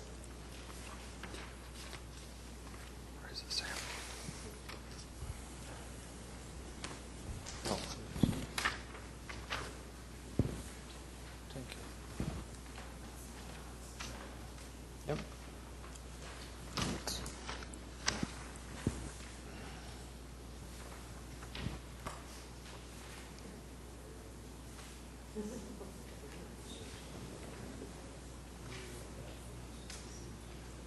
I don't think we implemented them. It was one that we had discussed at the workshop, but it's not, the new area of rule wasn't put in place, was it?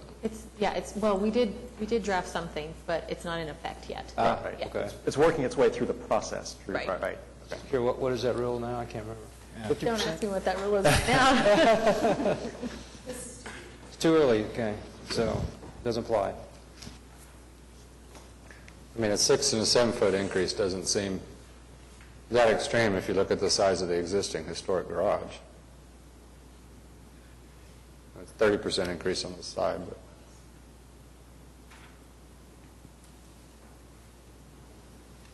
But one of the critical things is the width, so you can actually have a two-car garage. The older garages were narrow. The length, because of the apartment,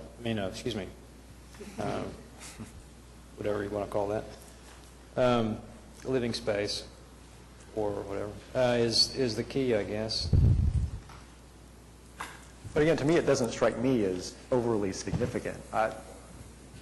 not 7 But it's a feet. garage. You're right. It's also a garage. It's an accessory structure. Is it bigger? Yeah. Is it too much bigger? I don't know that I would go that far.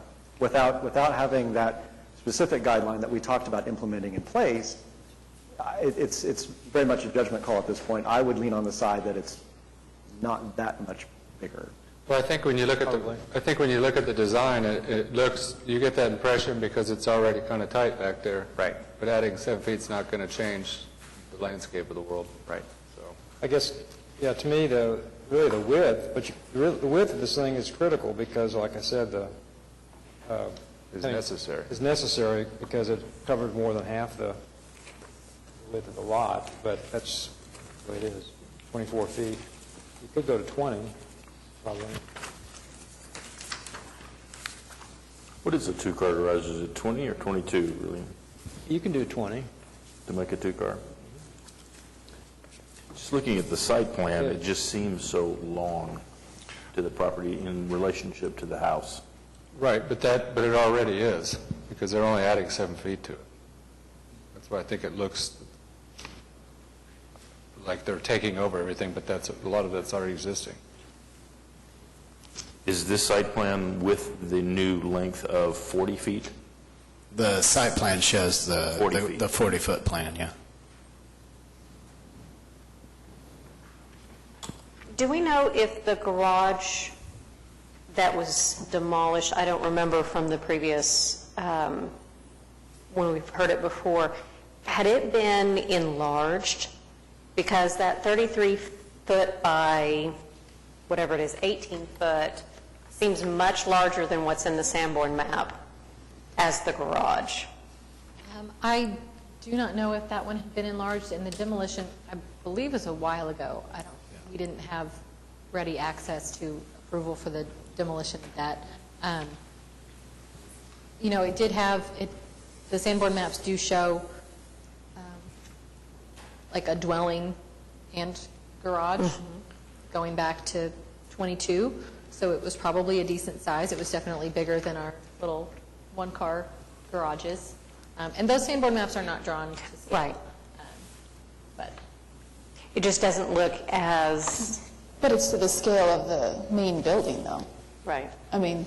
It doesn't look as rectangular in the Sanborn map as what we have on page 4 that shows the detached garage that no longer exists, and which is the basis for the proposed area of increase map that he just provided us.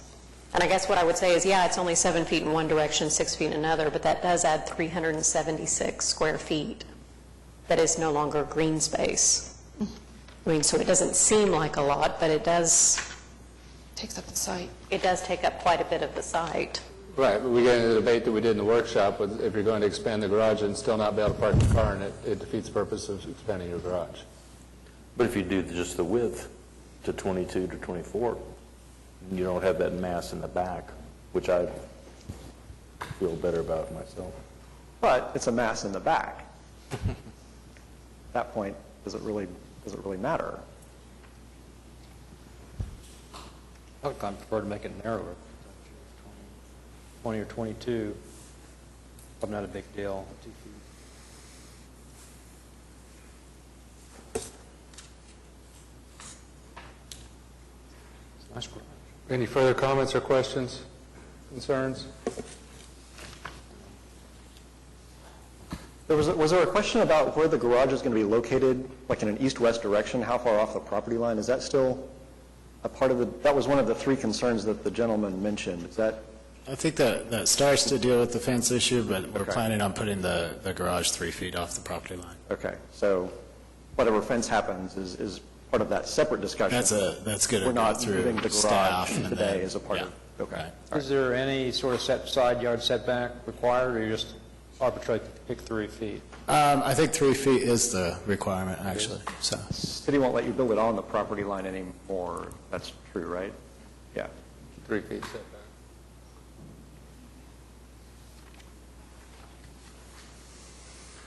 Do we have a motion?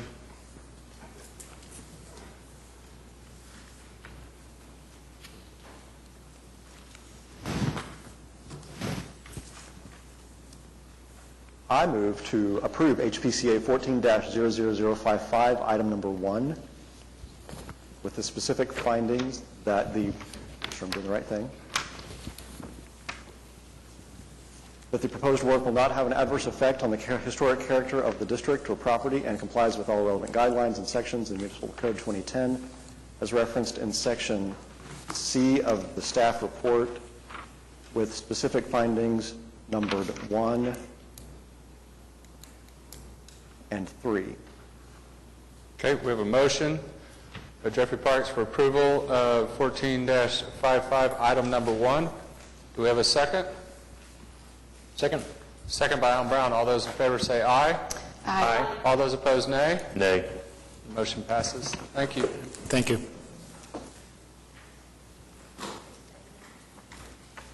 HPCA 14-00056 at 904 Northwest 19th, Nesta Park, Ward 6. Consideration and possible action on application of J.W. Roy by Ron Roy for certificate of appropriateness to 1, construct garage with vents, elective, and 4, install decorative railing at back porch, elective.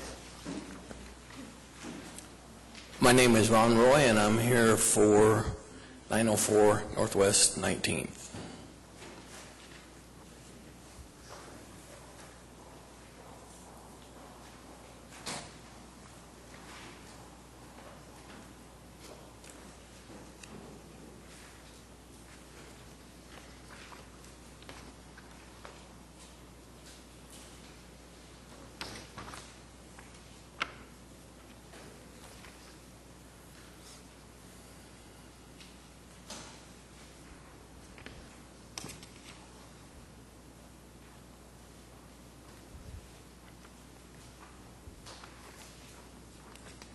So I'm trying to find, do you have a site plan of where, I see this one, is the access going to be from the rear from the alley? You should have a site plan for all of it. I have this one. Yes. But that doesn't show a front or back of the garage. Shows a big square. Yeah, I believe. Oh, no, there's a,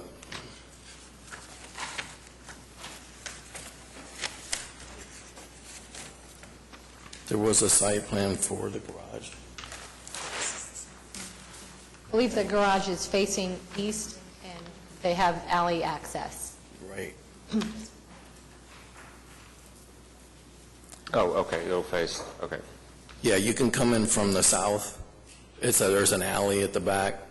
You can come in from the south, or you can come in a real narrow driveway. Right, because it's... On the east side of the road. Driveway is northwest, it'll be facing east, right? East-west. Yes. Okay. So at 32 feet 9 inches is where the alley begins? The what?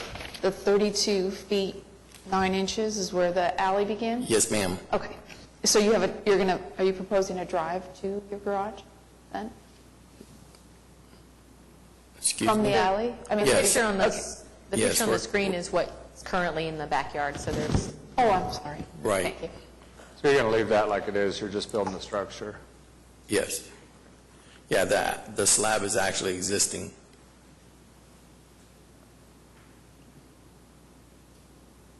Oh, all right. I got it.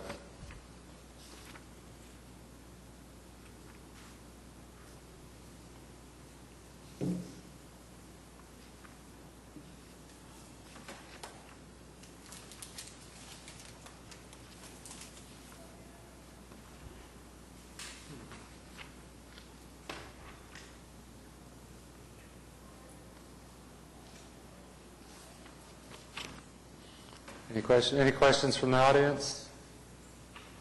Any questions from commissioners? So the historic location of the garage was on the opposite side of the lot and closer to the back property line, is that Yes. true? Okay.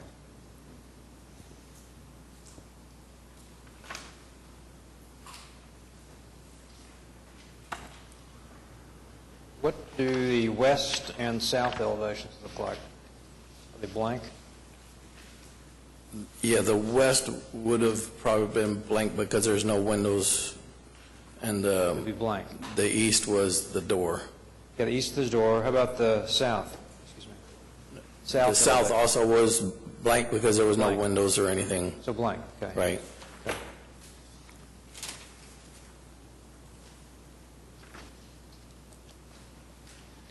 There is some interesting information from the neighborhood. You've seen that one.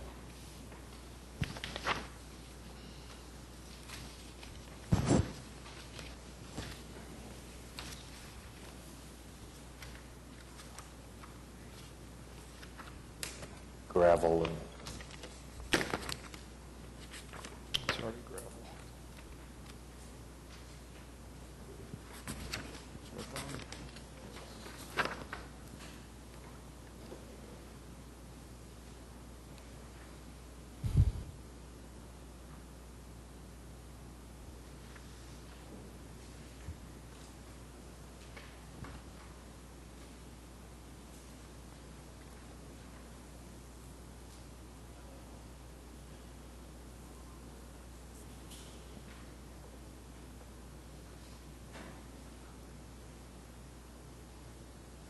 I just have a question about your reasoning for your location, where you're suggesting it is, rather than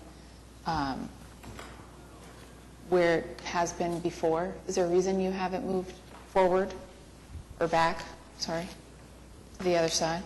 Yeah, there's an existing slab, so we was trying to just put it there, back where it was. I see.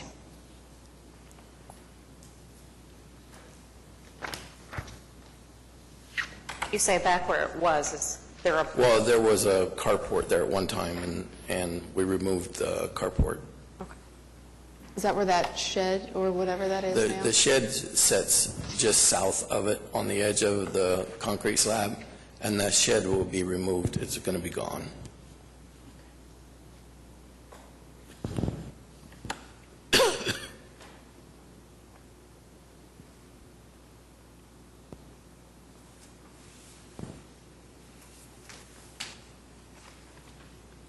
I'm sorry, I think I was reading when there were some other comments. The garage is coming from the alley or from the front of the house? The access will be coming primarily from the alley. There is a drive on the east side of the house, but very narrow, and the concrete that was originally poured there is leaning, so it's really tight to try to get a car through there. Could be easier from the back. Oh, yeah. The alley. Yes. I didn't have a chance to go by there. What is the discussion on, the neighborhood made a comment about the whole backyard being gravel, but that's, what do we do with that? It's existing, it's not something he's requesting. You know, gravel is not allowed as a parking surface, but if it's there, and they kind of grandfather it in. So if he was to come dump a new load of gravel, that would be a violation, if I understand that correctly. But What if you're building a new garage and you're using the alley for access? Isn't it required that the driveway be concrete to that garage? The driveway can't be gravel. But It's the new garage, so new access from the alley to the garage. Wouldn't the access drive be required to be concrete?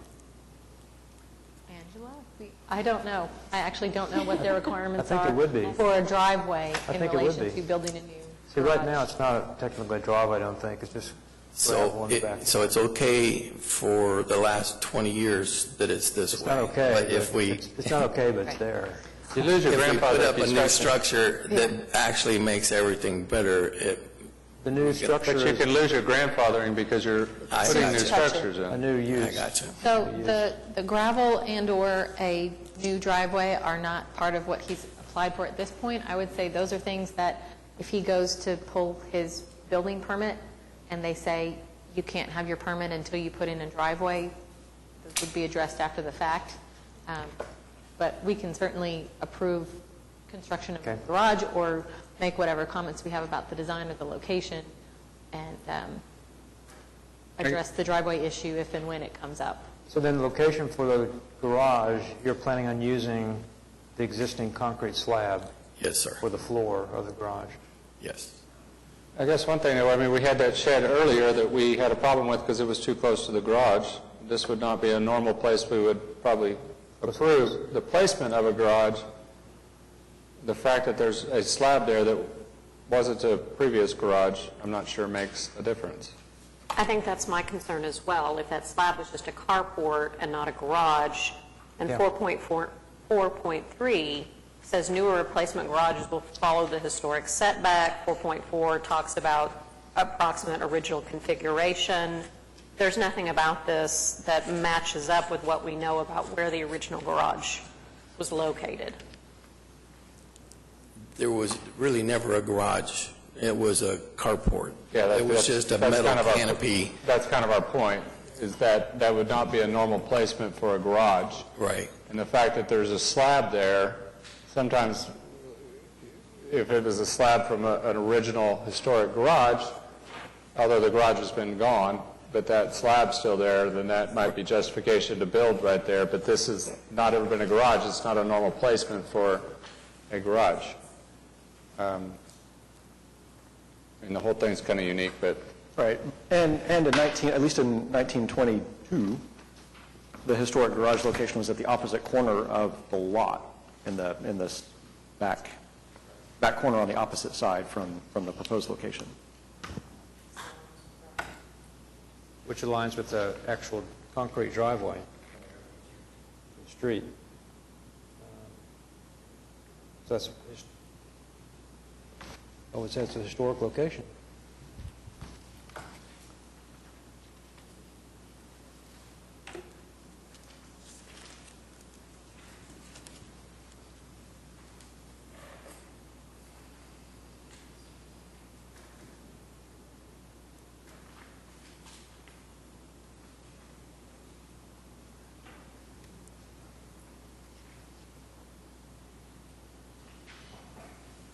With further comment?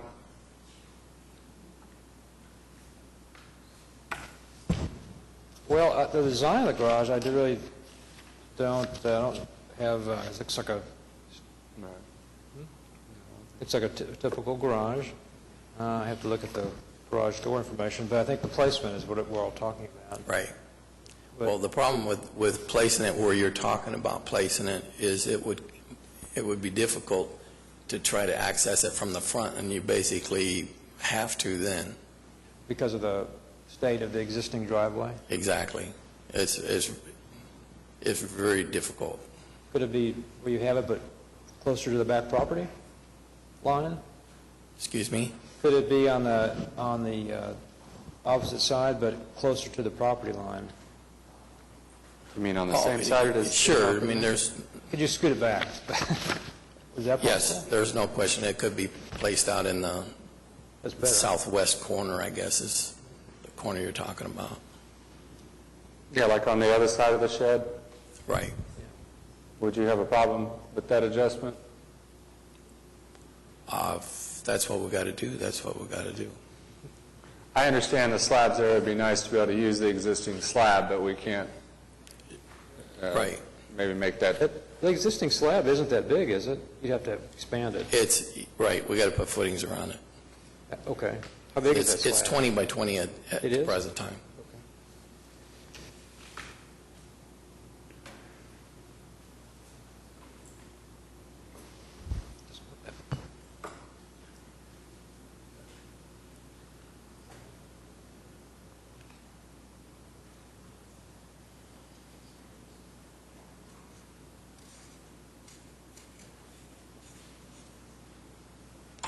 So if we approve the garage, depending on, where, the issue, I'm kind of stuck with the issue of the driveway. If he goes to pull the permits and they say he has to have a driveway, then he has to come back to us to get the driveway? Right. You'd have to come back and get a CA to install the driveway. Those can typically be administratively approved. Okay.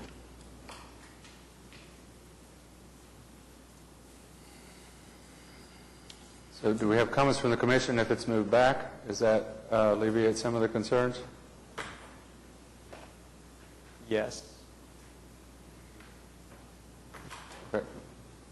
If we asked him to move it back, he would have to submit new drawings with a plot of where it's going to be located. We would right? need a revised site plan, so if we wanted to specify that instead of being 32 feet 9 inches off the back property line, it should be some other dimension. My recommendation would be we do a continuance to allow you to bring new site plans. I would also recommend you find out from the city if you need a driveway. Right. Because if you do need a driveway, you can bring it back in with a continuance and just get it done Same that time. Yeah. Is that acceptable? Yeah, that's fine. Okay, would you like to continuance Yes. until July 2nd? Yes, that's fine. Okay. So do we have a motion to that effect? I have a couple more questions on the doors for the garage. KM required to have wood doors on new garages? This one looks like it's a fiberglass. Only in Heritage Hills. The wood door thing is only Heritage Hills. I keep forgetting. He's in Mestic Park. For the pedestrian door? Oh, for the pedestrian door on accessory buildings can be materials other than wood. Okay. Okay.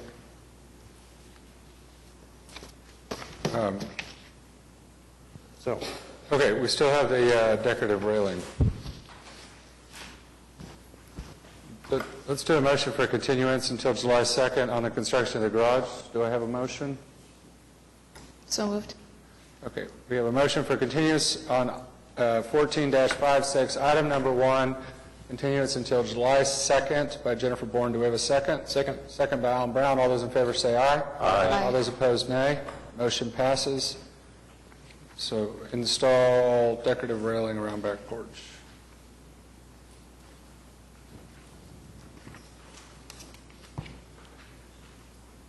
Do we have any information on this railing? Is this the railing? Is this the railing? Just a drawing for it, yes.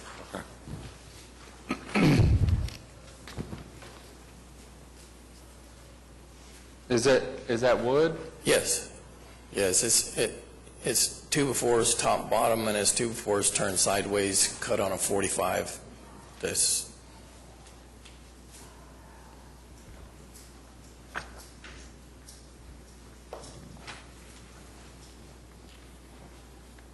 It's just a wooden inserts, 2x4s. Yeah.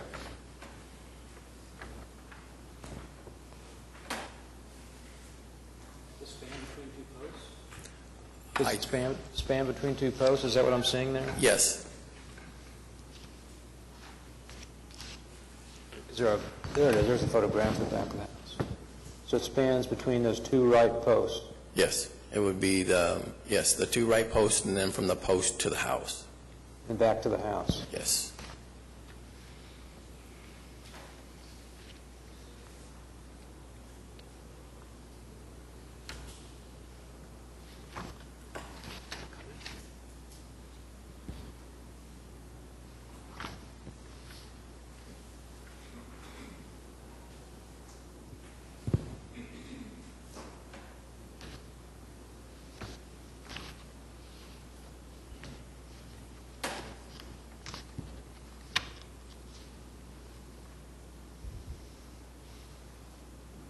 Those posts are currently just painted wood? Is that what it is? Yes, ma'am. Okay.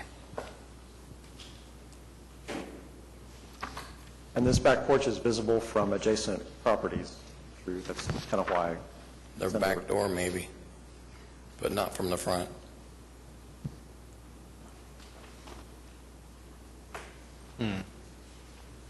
But staff says this feature would not require review if it were not visible, as it is less than 6 feet tall. But obviously it is visible because we're looking at it. The fencing is chain link, so it will be visible from the adjacent property to the west, and then on the east, there's no fencing.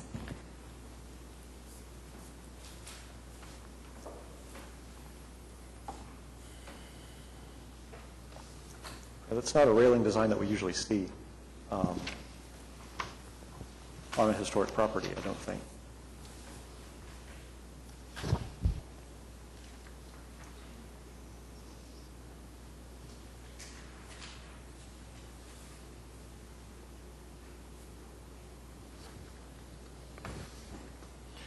Within the guidelines, it would talk about replacement of a railing like that. Obviously, it'd need to be the same on a new railing add-on. Does it talk about, I know it's supposed to look like the house, existing portion, but Yeah, are there railings anywhere else on the house? Right around the corners, it's exactly the same. But on this house, there's no other railings. Right. Around the corner, you mean a different house? Yeah, it's just a different house. I just was saying there's other ones like it. I chose it because I've used it before and it looks real nice. But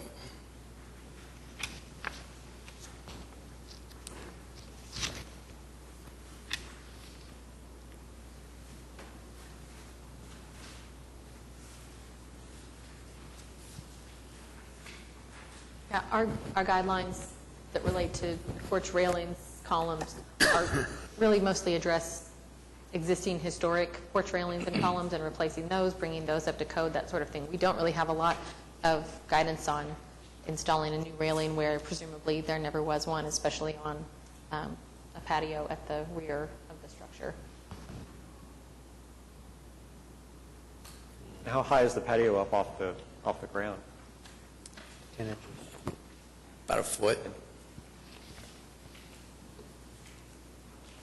says 10 inches.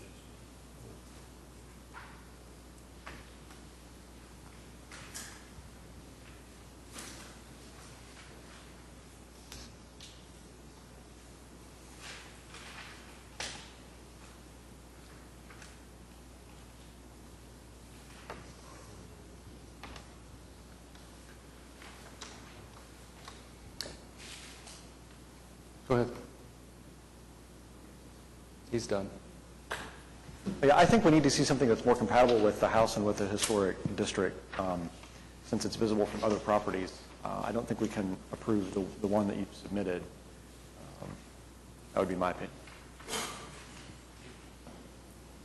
At any rate, we need more dimensions. We can't tell what that is. So. If maybe we could do it, put this in with the continuous, you could at least take the picture of the other house and show us what you're thinking, but bring us a little bit more on the dimensions on it. I can do that. Yeah. Is that acceptable? Sure. Okay. Might be fine. So do we have a motion for continuous item number 4? So moved. We have a motion for item 14-56, a continuance to July 2nd meeting on item number 4 by Alan Brown. Do we have a second? Second. Second by George Massey. All those in favor say aye. Aye. Those opposed, nay. Motion passes. Thank you, sir. Something we didn't address that I heard brought up before was the garage door, 2 doors versus 1. Your feelings towards that? Yeah, it wasn't in the CA, so we didn't address it. Okay. Oh, No problem. he has one large garage door proposed. Our guidelines do encourage using 2 single doors just Yes. because of the scale of that. I think the commission frequently does approve garages with a single 2-car wide door, especially when it's not facing out to the street. But I don't think anybody had do you have a preference on negative that? reaction to the... We'd rather use the 18-foot door, this single panel door. But Given the proposed locations that we're talking about, I didn't have an issue with the 2-car door. Okay. Just to clarify, I think sometimes, Katie, the reason why we approve a single is because the garage is too narrow for 2 garage doors. They would be like 7 feet wide or something. So that's... Yeah, that's true. Yep. Thank you, sir.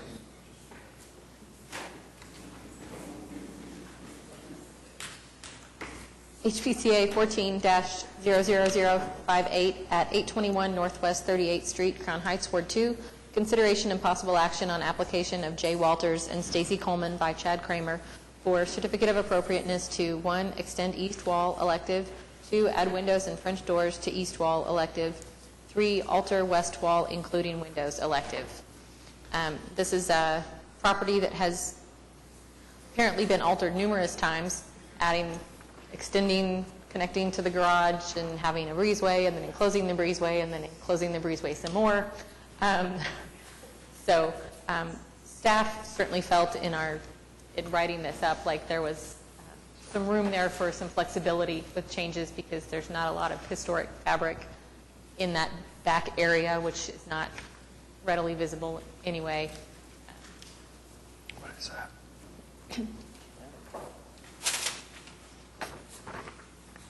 Hi. Hello, I'm Chad Kramer. How are you? Good.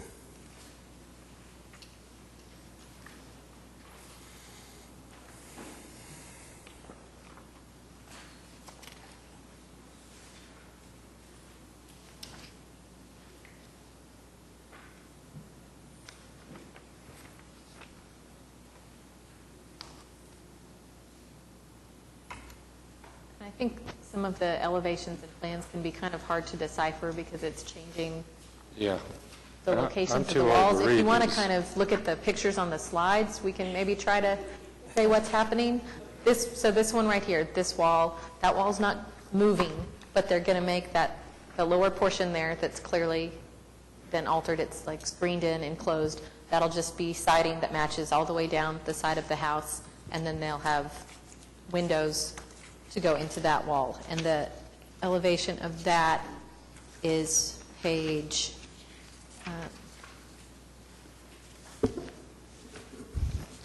it's the bottom drawing on page 19 of the staff report.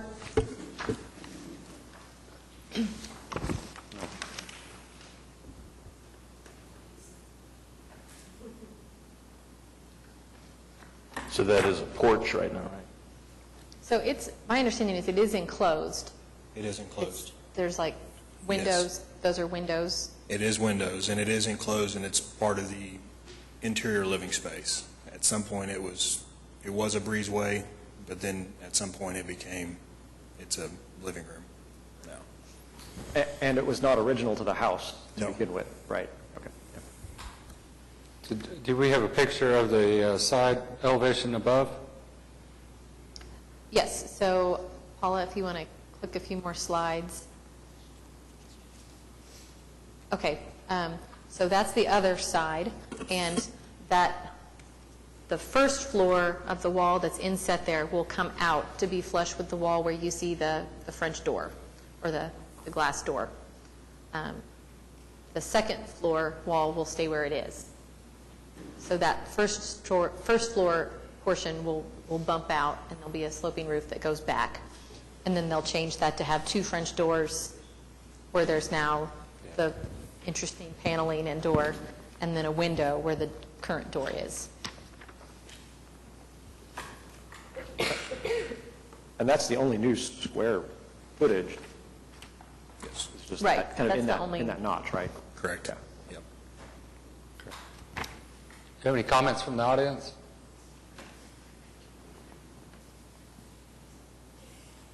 Do we have any further comments from commissioners? Or do we have a motion?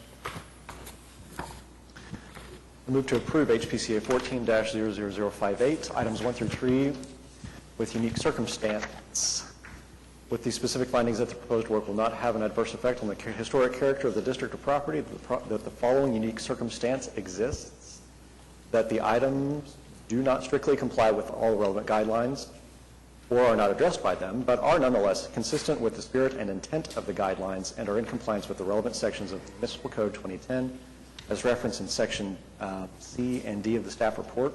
Unique circumstance is that the portion of the structure proposed for alteration is a non-historic addition, and changes to it are more appropriately reviewed according to the guidelines for new constructions and additions. Second. Okay, we have a motion for 14-58 by Jeffrey Parks for approval. We have a second by Jennifer Bourne. All those in favor say aye. Aye. All those opposed, nay. Motion passes. Thank you. Thank you.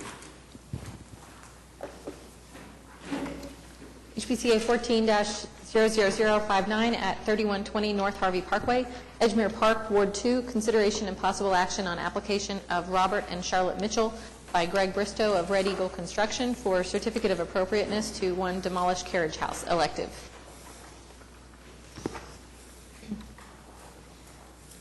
Oh, it's cute.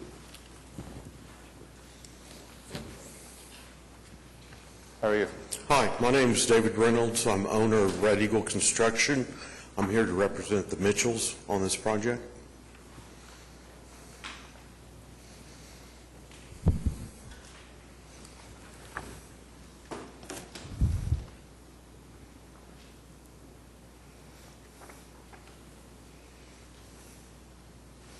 Does this structure have an existing garage door? Excuse me? Does it have an existing garage door? No, it's been modified so much. It's filled in. It's on one of the pictures right there. On the left side, 2/3 of that, there used to be garage doors there. They added French doors. They took out whatever garage doors were there. They put up the little brick wainscot on the left. The one on the far right, part of it is original. You can tell by the masonry and the color of brick. They also added that. They added the French doors. They added that gable with a stained glass window that is not original to the structure either. And they cut out all the horizontal members of the Yes, they did. the roof structure, right? Yeah. Right, so the top plates aren't connecting, and so it's going out. The brick, the worst side is the back side, the north side. You can stick your fist in between where the window is and the brick is falling out. So is there an existing garage on site? No. So there was another structure they had that was further to the east that had a garage door added to it that they were told was originally a barn or something, but that was torn down and approved by the committee 5 years ago. Okay.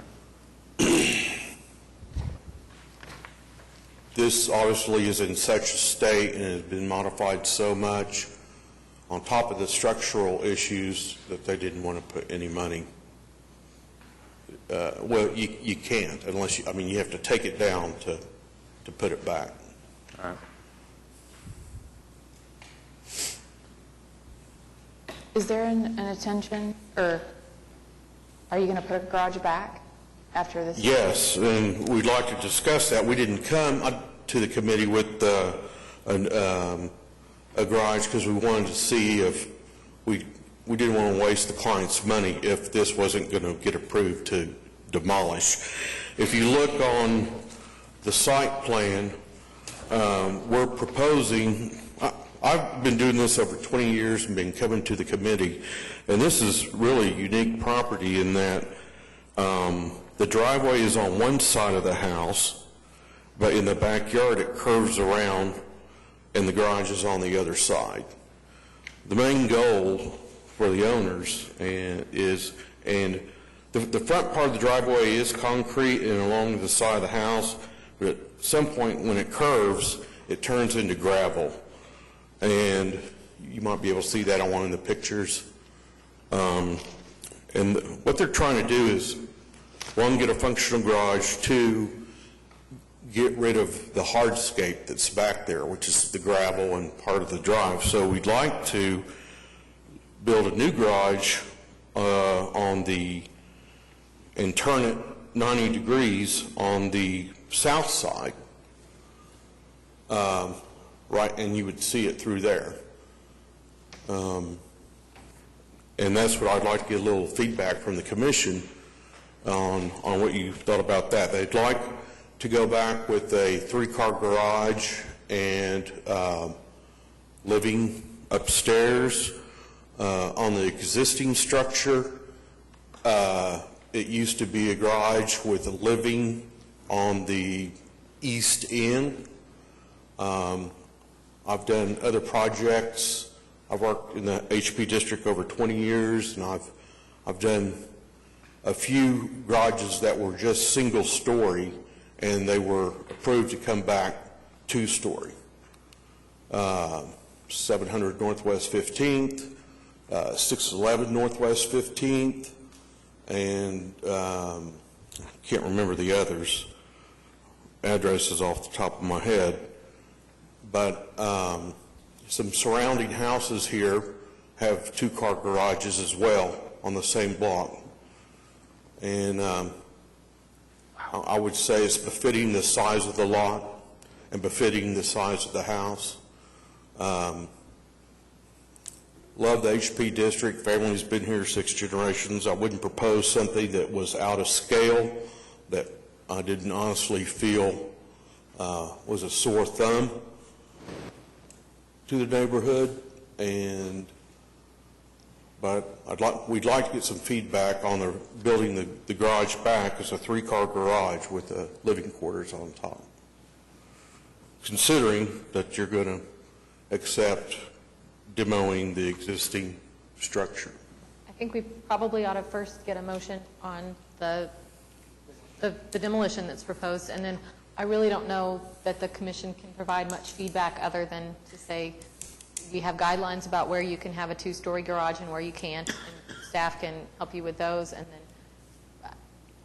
Yeah, I would prefer to, the staff can give you great feedback on what you can and cannot have in the guidelines, and you're familiar with that process and working with them on what you might be able to propose.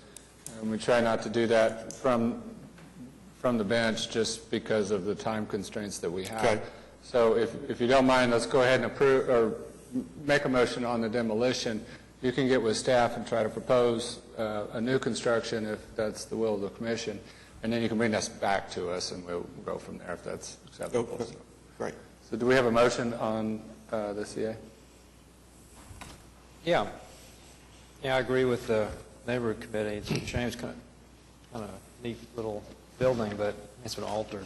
Yeah, it is cute. Unbelievable. But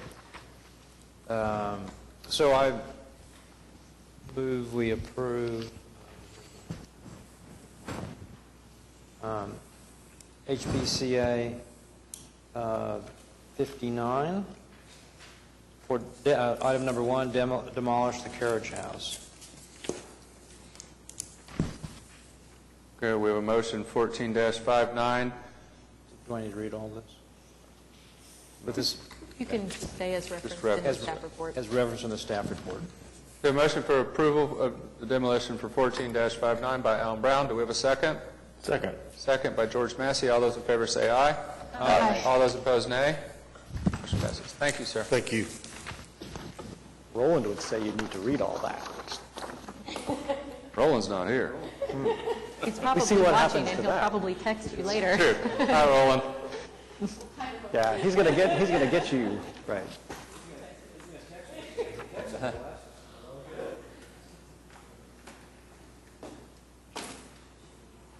Under other business, we have an advisory review. This is something kind of new that we're trying. We've done one before in the last year or so. This now official applicant, because they have actually submitted an application, are proposing to build a new house in Putnam Heights. It's right close to the corner of Classen and 36. It's kind of the first residential property in from Classen. And we wanted to try, because we have such a tight frame of time in which to review new construction, and we only have so many opportunities to continue it and to revise drawings, to let them come to you with some more simple proposals of their site plan, their renderings, and then we did give you a couple of the elevations from the application that was just submitted, just to get some feedback from the commission on the style, on some of the things that are proposed, some of the things they might have questions about. We're not taking any kind of action. We're not taking any vote on it. Anything you say is not binding. So you don't, just because you say, oh, that looks good, or we think that's, on the right track, you're not bound to approve it a month from now. But we thought this might be helpful. So have they filed a CA? They filed, and they'll be on for June. Okay, so they're in the pipeline for this. This is, okay. Right. Because my concern on this is we just told that last gentleman we wouldn't discuss his future plans with him. And personally, I understand that this may take away some of our future time in discussing, and certainly for the applicant too, but I don't want this to be an advisory body of we kind of advise people on theirs. I think it's a great-looking design. Yeah. Great, thank you. Good to go. See you later. Thank you for waiting all day. Yeah.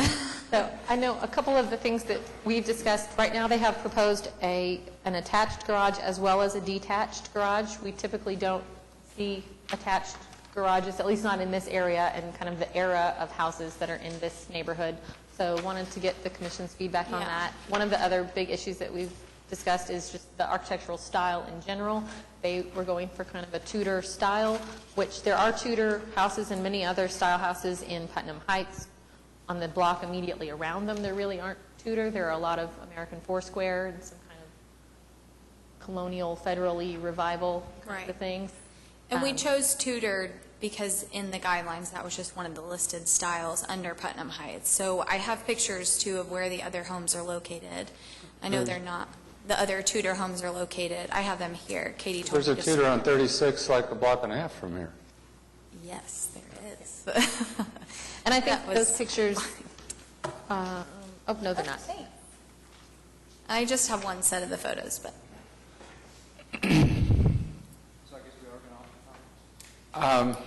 Well, it doesn't, it's not I mean, it's not a requirement for me. This is something that Katie and I talked about.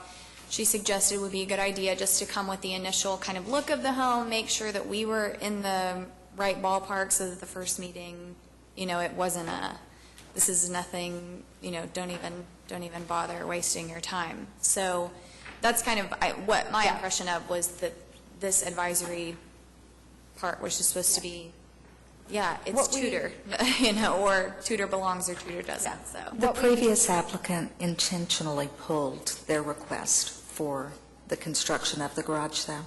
At that time, they didn't intend to discuss that, so if that's helpful at all. The previous applicant with the garage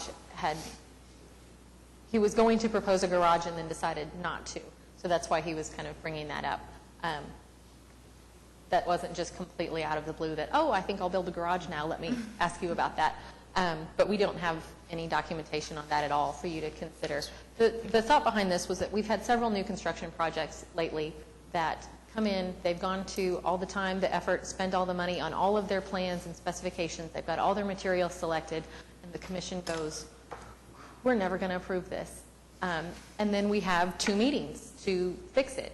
And it puts a lot of pressure on everyone, on the applicant and on the commission, to feel like they need to come to some kind of consensus and approve it. So we thought that it might be helpful before that time clock started ticking, when the commission only has so many meetings to take action, to let them come in and get a little bit of feedback and at least know if they're sort of on the right track or if there are things that jump out at everyone as concerns. Isn't that kind of the purpose of staff, though, to weed out those initial problems so that they don't come to us with them? We do that. We do as much of that as we can, but sometimes there are things, especially with the architectural style of the house. I'm going to kind of give my personal opinion on what I think, but I'm only comfortable going so far. Telling someone, no, you're just never going to get approved for that.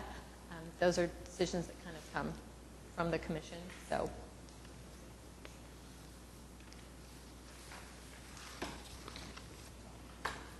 I would say, by way of general comment, the size and scale of the house, the height, the 2-story house is appropriate for the area of Putnam Heights where you are. I think that seems fine. The roof lines that are visible from the street, that all feels pretty good. I don't know what's the right word, engaged garage is atypical. We saw a case today in Crown Heights that had a garage that was attached. It was not. It was original, but that's very rare. I think one thing that strikes me, though, is your lot is 80 feet wide, and there's this 30-foot sort of gap where you could see that entire side of the house. Seems like it might be fairly visible, and we would see the length, the depth of the house, along with that attached garage, which might seem a little bit odd to me. And as I think the about original site plan that we submitted per Katie's deadline of April 17th had it all on one line. We've now set it back 5 feet from the side of the house, so it's not, which I think I gave you that one yesterday, and I have copies of that one as well, to where it's set back from the side of the house so that it's not as visible, and it's a 2-car garage, so it's not as long, so you won't see it as much. Gotcha. Yeah. And that was the purpose in setting it back, because we thought just one long line. Right. And since you've got that much extra lot width, I think there will be a decent bit of visibility back through there from the 36th. Okay. Even with it set back 5 feet? No. Is that what- I think you've moved in the right direction. Okay, got it. That's a plus, so. Great. I agree with Jeff in regards to having it. I'd propose you look into having the detached garage and not have it as a continuous structure. Are there detached 3-car garages? Is that something that, okay. I don't know if I was off base with that. Yeah, that was my biggest comment, was having it to be a detached garage. Okay. My comment on the 2 elevations, that actually the attached garage looks a little bit nicer massing-wise, especially set back. The detached, the 2-story, looks like just a big box. Yeah. So you really need to work on that. Matter of fact, I assume you're going to put more windows in the actual design? Yep. So, That's something we've already addressed, and we're already making changes, so, yeah, pretty monolithic, so. yes, I agree. Well, yeah, was this on the little ones? See, this is the attached, and then if you look at the detached, it's a box. Big box. To me, the overall design is beautiful. I think it has a look of excellence, kind of an A design, and the brick especially, because some of the new homes I've seen over the last 10 years in historic are a B minus to me. They're okay. This one's A. Great, thank you. Well, we look forward to your new plans to come up, Okay. so Thank you. appreciate it. Thank you.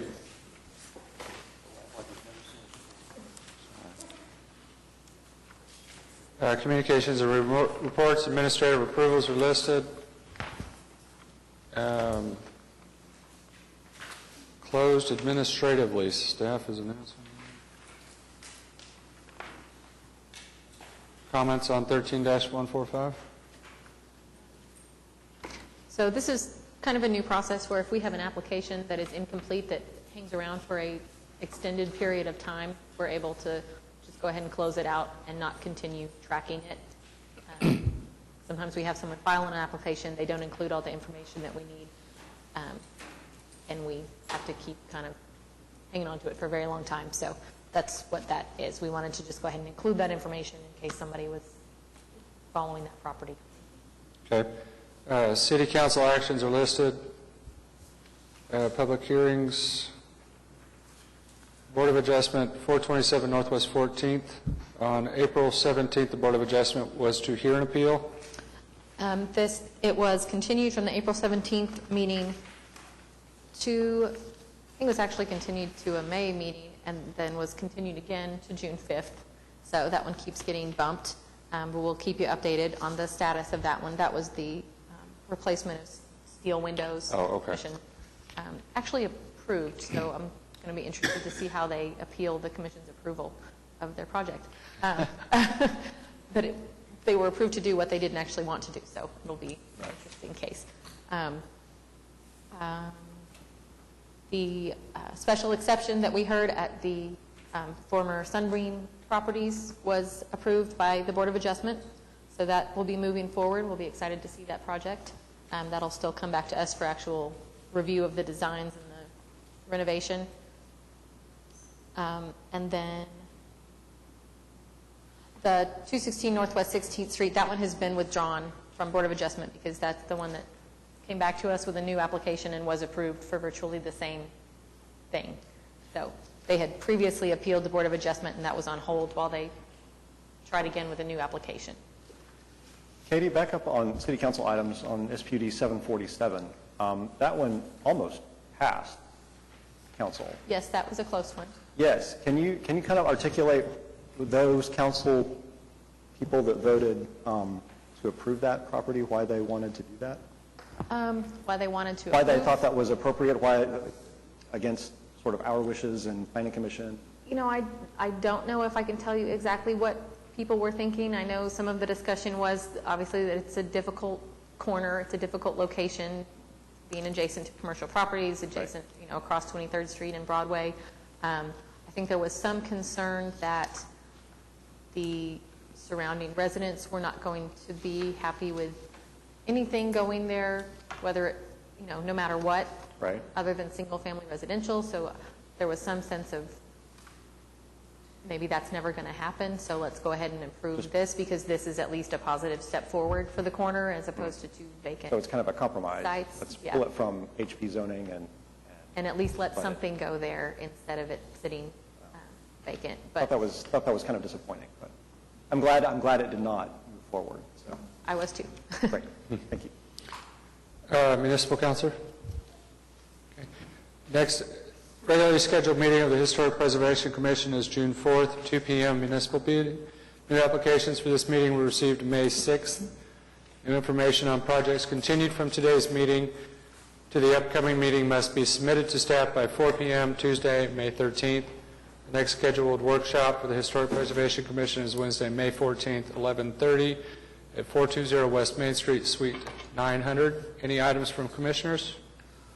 I would like to allow that Katie had a wonderful idea, and she's approached me and my broker owner about a potential class for realtors in talking about historic preservation styles, inspections, which would be kind of based on the speaker series we did last year in Perry. So we're very excited about that, and our broker owner is checking with the Real Estate Commission to make sure that's approved, and we'll meet and see what we can come up with, and may ask you all some advice in the future. Great. No citizens to be heard. We have a motion for adjournment. Adjourned.